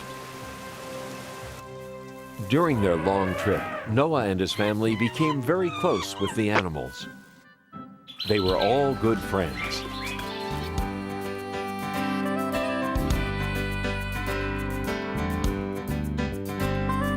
Groundhogs hide and monkeys climb and long-eared rabbits run. With this bunch, I have a hunch we'll have fantastic fun. Hyenas laugh at the tall giraffes, skinny legs and neck. While toads amuse the kangaroos with leapfrog up on deck. Noah and his floating zoo sail the ocean two by two, from the elephants to the tiny ants. We all are friends on the floating zoo. Night owls hoot And cattle moo, and dogs bark right along, while chimpanzees sing quite off key in this happy song.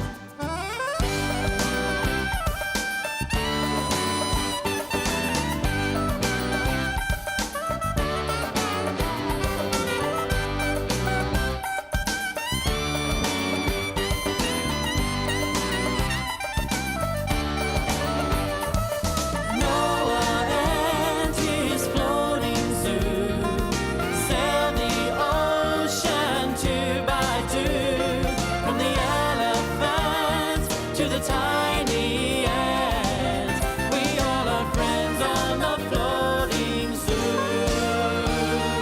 Friends on the floating zoo. And the whole time, Noah watched to see when the rain would stop, but it just kept coming down. It rained and rained like it would never stop. It rained for a month, then another week.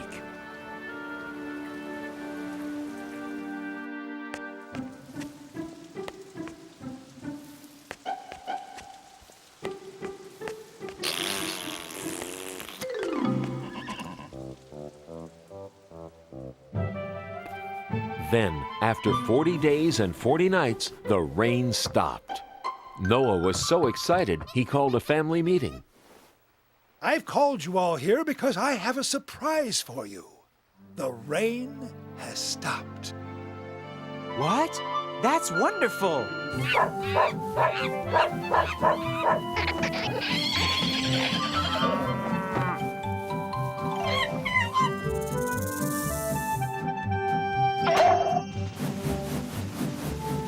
This is too good to be true. When do we get off? Well, I think if all goes well, the ground should start to peek through in about another, 6 months or so.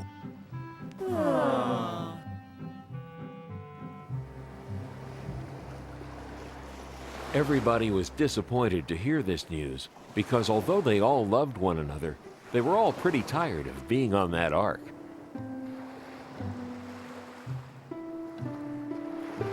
But they waited patiently. Many months passed.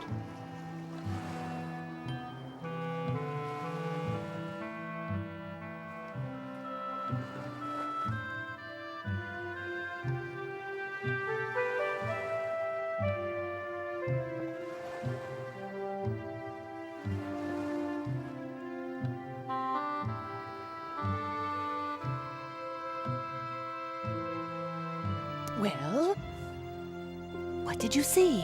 What did you see? Same as always. Nothing but sea.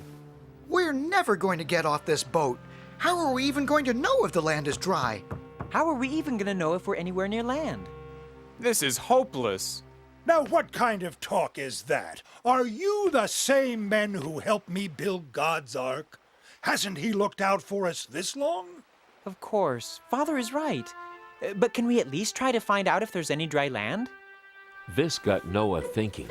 Finally, he got an idea.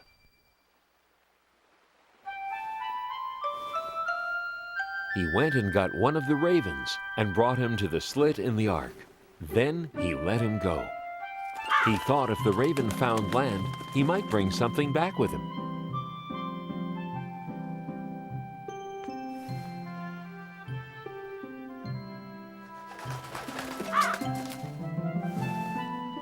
But when the raven returned, he didn't bring anything with him.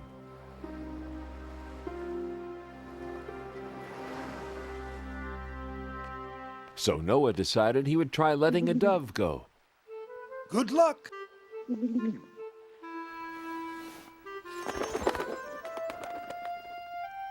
But the dove returned with nothing as well.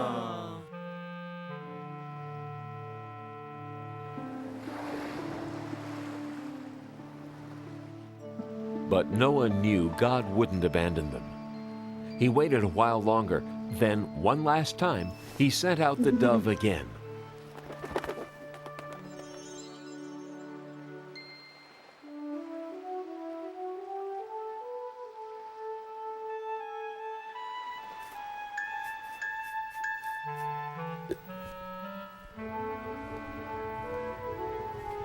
This time, when the dove returned, it brought something back. In its mouth, it carried a branch from an olive tree.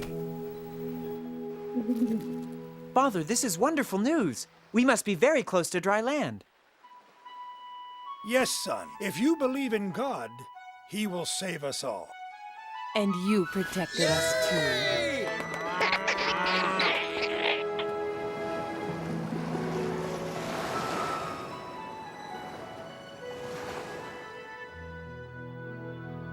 And sure enough, very soon, the ark landed on top of a tall mountain.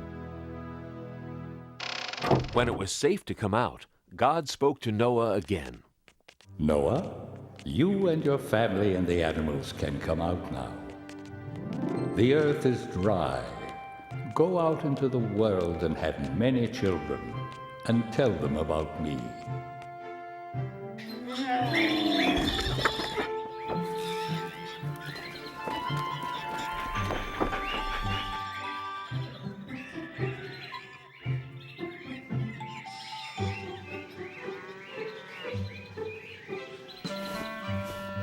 And so you will always know that I won't ever flood the world again. I'm going to leave a gift in the sky after it rains. Something to remind you of my promise.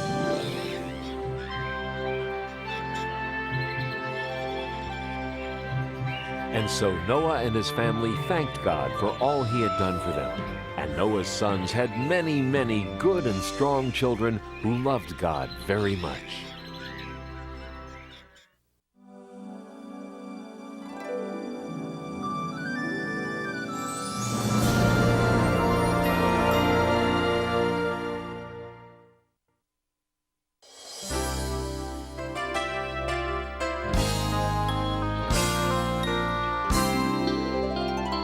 Do you know how the world began?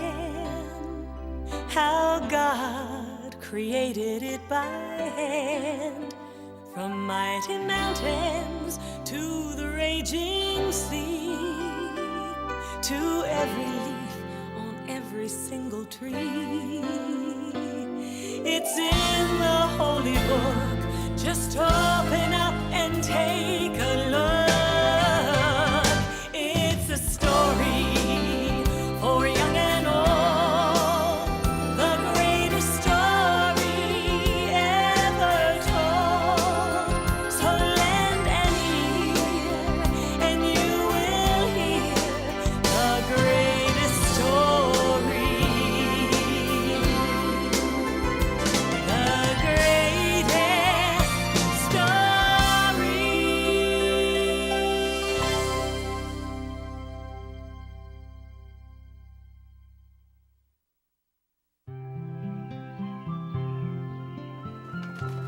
Long ago and far away in the city of Jerusalem, a very special visitor came to town. His name was Jesus. He arrived on a beautiful Sunday in spring.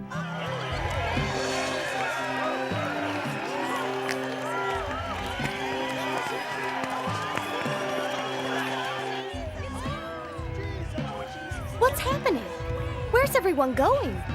Haven't you heard? It's him!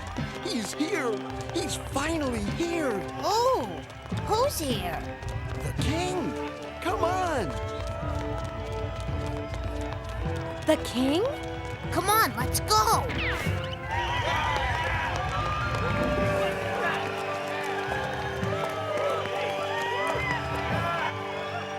There he is!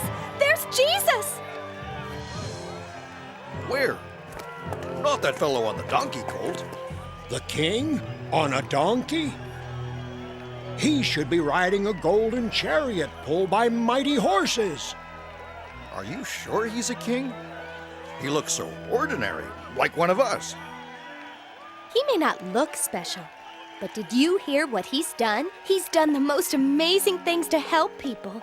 Even when Jesus is very busy, he takes time to bless children.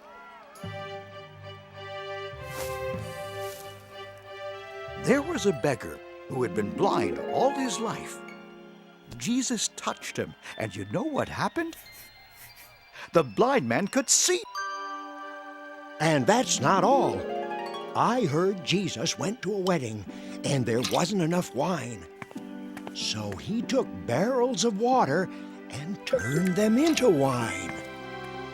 Water into wine? That's nothing. I heard he knows how to walk on water. Oh, he's such a wonderful, nice man. Make way! Make way!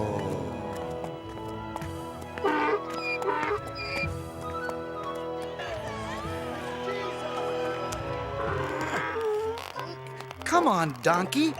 There's a good donkey. Come on.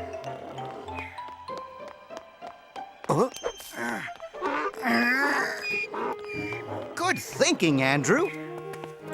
Which way do you want to go, Jesus? Let's go to the temple. I'm excited to get back to my father's house of prayer. To the temple! Come on! This way!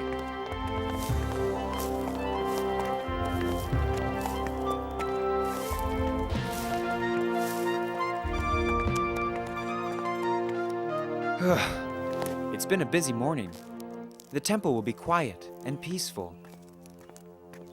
No, it's okay. It's okay. The people don't care. You can bring the donkey in the temple with you.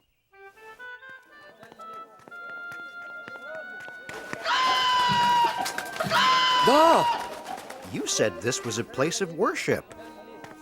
Well, the more money you spend, the better the blessing.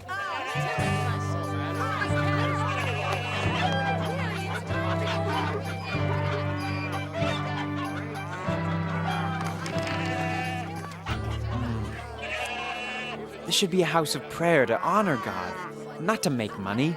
But look, it's like an animal farm in here. This bird is 12 drachmas. 12 drachmas. That's much too high. Look at that. Leave here, all of you. Now. Come, let's go. Not everyone was happy to see Jesus. Some priests in the temple were very jealous that everyone liked Jesus more than they liked them. They didn't believe that he was the king. You're always telling us about this wonderful place called heaven. But how do we get into heaven? Trust in God and trust in me. Love God with all your heart, and love your neighbor as yourself. Forgive people when they do wrong. If people are hungry, feed them. And if they are thirsty, give them something to drink. If someone needs help, Will you people please stop pushing? We all want to hear what Jesus has to say. it's all right, Peter. Someone touched me. Who was it? There are so many people here. How could I know? Who was it? Who touched me? I did. I have been sick for many years. I wanted to touch you and be healed. Now you are better and can go in peace. Oh, thank you. From watching what I do and listening to what I say, you can learn how to enter into heaven. Love everyone, rich or poor. Most of all, I want you to learn to love your enemies. Judas, one of Jesus' disciples, was confused. He had followed Jesus for a long time, but he still didn't understand how to love everyone. He was also confused because he liked having money, and he always wanted more. I know I dropped it here somewhere. Excuse me, I've lost some money. Have you seen my coin? Does it have your name on it?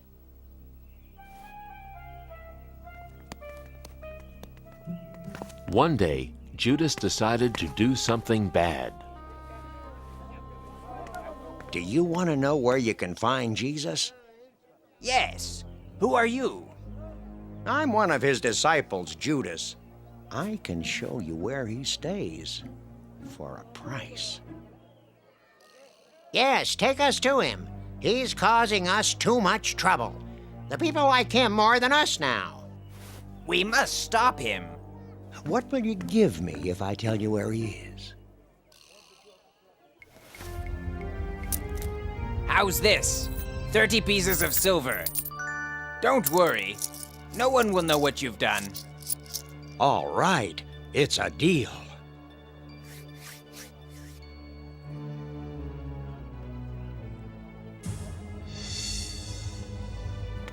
I'll come back soon and lead you to Jesus. That night, Jesus invited his closest followers, the disciples, to a special dinner.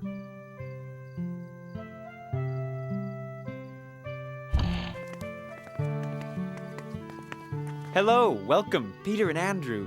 And you too, James, John, Philip and Bartholomew. Hello, Thomas, Matthew, and James. Nice to see you, Thaddeus, Simon, and Judas.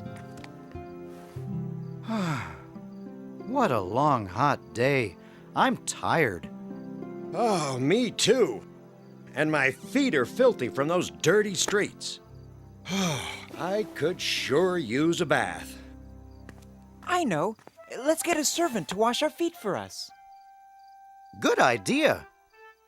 Jesus, do you know of a servant who can take care of us? Certainly. Hey, what are you doing? I'm washing your feet. Lift, please.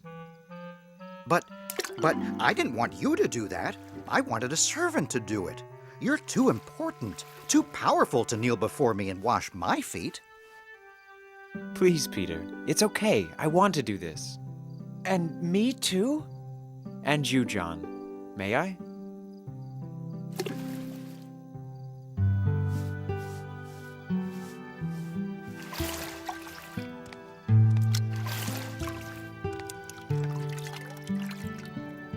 And so Jesus himself, their Lord and teacher, went around the table with a large bowl of water. He washed everyone's feet until they were all clean.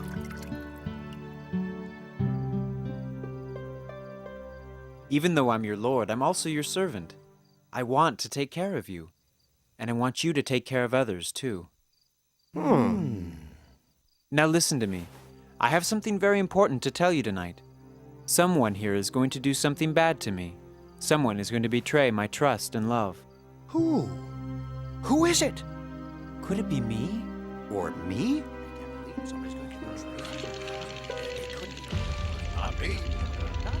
Go ahead, Judas. Do what you were going to do.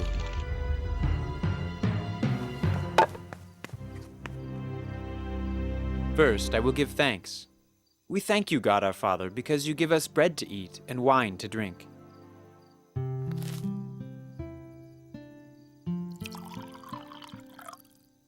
Whenever you eat this bread and drink this wine, I want you to remember me. The disciples didn't understand yet what Jesus was saying, or why Judas had run off. They were confused, but they continued to listen. This is the last supper I'm going to have with you. I have to go away soon, but don't worry. We'll see each other again, I promise. And I want you to remember, always love one another as I love you. But we don't want you to go away. We want you to stay with us. Always. Do you really have to go? Yes, but remember what I tell you. I'll be back. Soon we'll be together again. Is someone trying to hurt you? If so, we'll help you, won't we? My dear friends, tonight you will be afraid, but everything will be all right. But now I want to go outside and pray. Do any of you want to join me? I do. Me too. You can count on me, go. Jesus. Me too. Me too. I'll go with I'll you. be right by your I'll side. go too.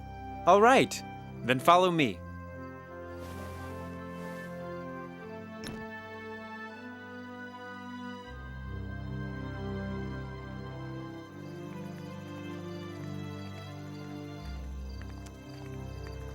And so Jesus led 11 of his disciples outside.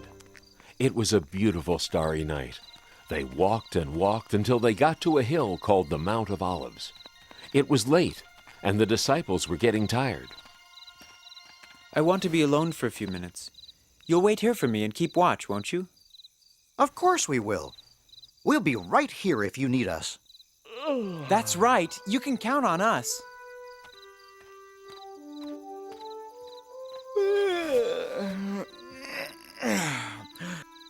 I'm tired.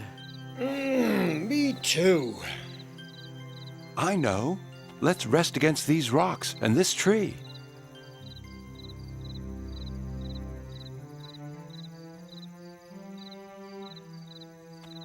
Dear Father, I know you love me and are watching over me, but sometimes I'm still afraid of what's going to happen. Please help me be strong to do what you want me to do. Thank you. Amen.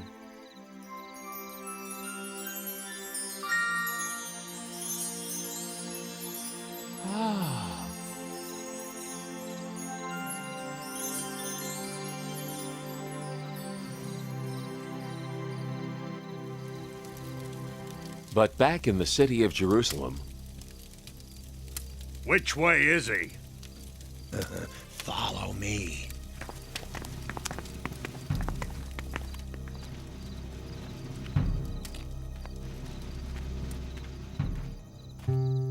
Peter? John? Where is everyone?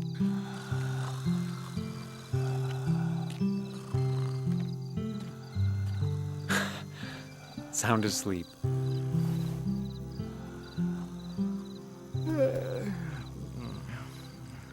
What?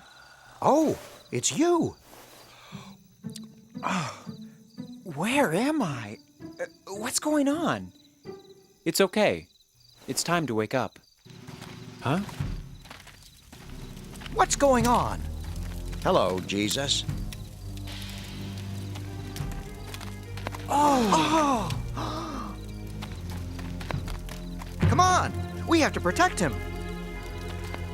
It's okay. I must go. Put down your sword. This is what God wants me to do.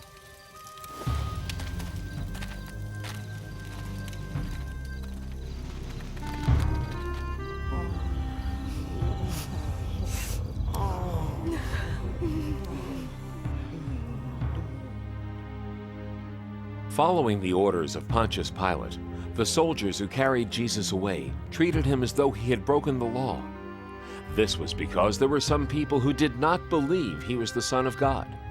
And so it was that Jesus died on a cross with a thief on each side of him. The disciples were very, very sad. They missed their Lord. But soon, a great surprise would happen.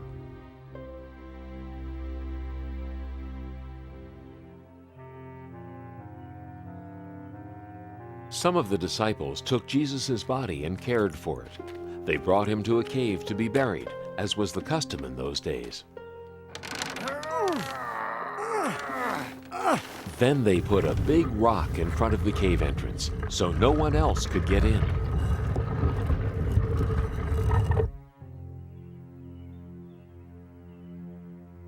And finally, guards were ordered to stay in front of the cave.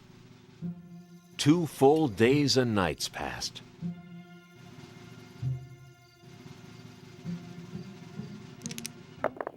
And then on the third morning, You hear something?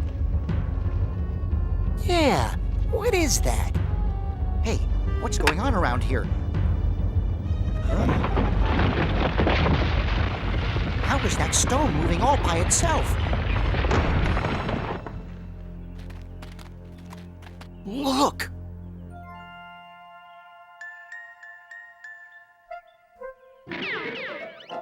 just then, some of Jesus' friends were on their way to visit the cave. We have everything we need, right? Perfume, spices? I think so. Now we just need to talk to the guards. I hope they don't try to stop us. Out of my way!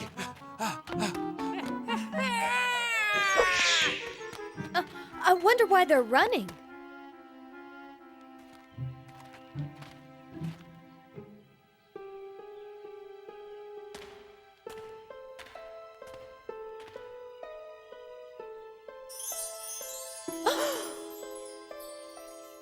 Do not be surprised. Jesus is not here. He has risen from the dead. He's alive again. Go and tell all of his friends the good news. Jesus lives! We must go tell everyone. What good news!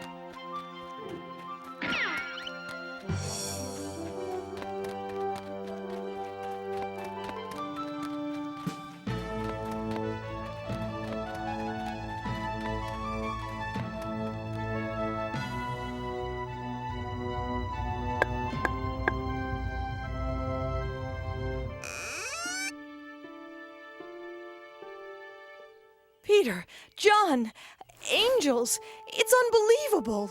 He's alive. Jesus is alive again. An angel appeared before me and told me the good news. I can't believe it. What a miracle. Incredible! Risen from the dead. Praise God! I must see for myself.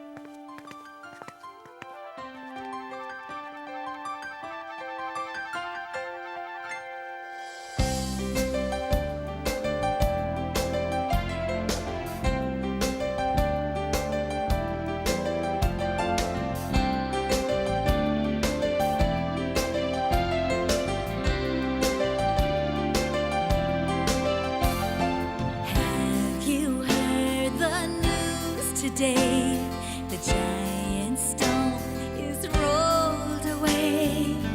Jesus lives, it's the truth. Have you heard the news?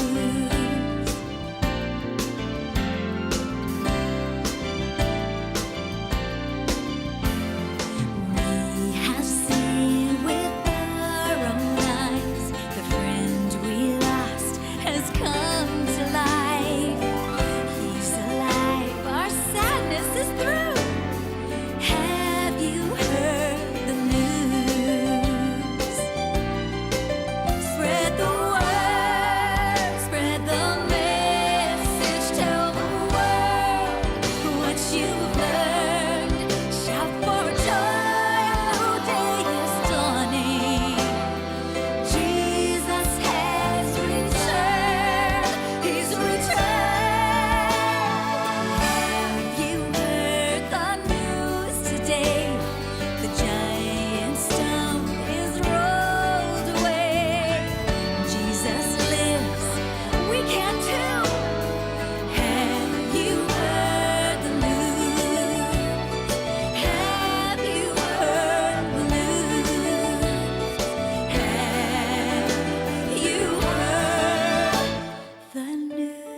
Thomas, it's so good to see you. I have some great news. Jesus is risen. He is alive again. Mm-hmm. I know that you've been sad lately, Mary. Why don't you get some rest? No, really. Everything I say is true. Thanks for the news, Mary. That's really great. Why don't you go on home now? Believe me, it's true. Oh, Thomas, I'll see you later. I'd have to see Jesus with my own 2 eyes to believe it. Wouldn't it be great, though, to walk into this house and see my teacher's familiar face again? I can almost picture it now. Jesus would be standing here, smiling at me. Ooh, Jesus? Jesus? Is that you?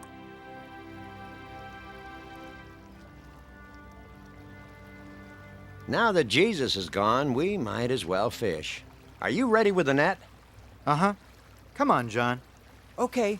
And a 1, a 2, a 3.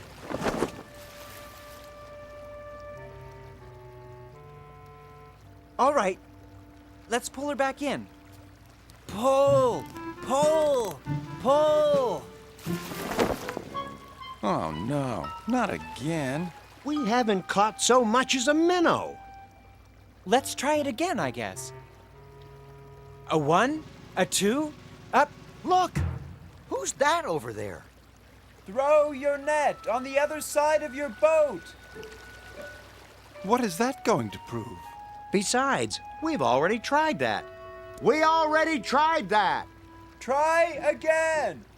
Why should there be fish on one side of the boat and not the other? Well, I guess there's no harm in trying. Come on.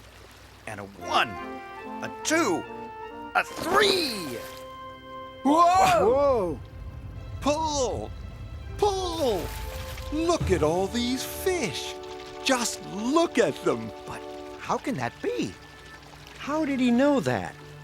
Who is that man? Some kind of miracle. A miracle? Jesus? It is! I can't believe it! It's him! Jesus!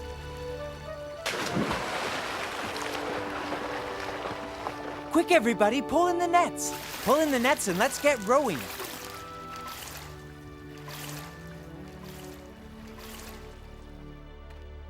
You're back! I can't believe you're back! Yes, Peter, but only for a little while. You see, I have to go back to my Father in heaven soon. Are you leaving us again? You just got back. We want you to stay. Don't be sad. You should all be happy. Rejoice. Happy? How can we be happy when you're going to leave us again? Because I died to make up for all the wrong things people have ever done. You mean you died for us? But why? Because I love you all. What do you want us to do?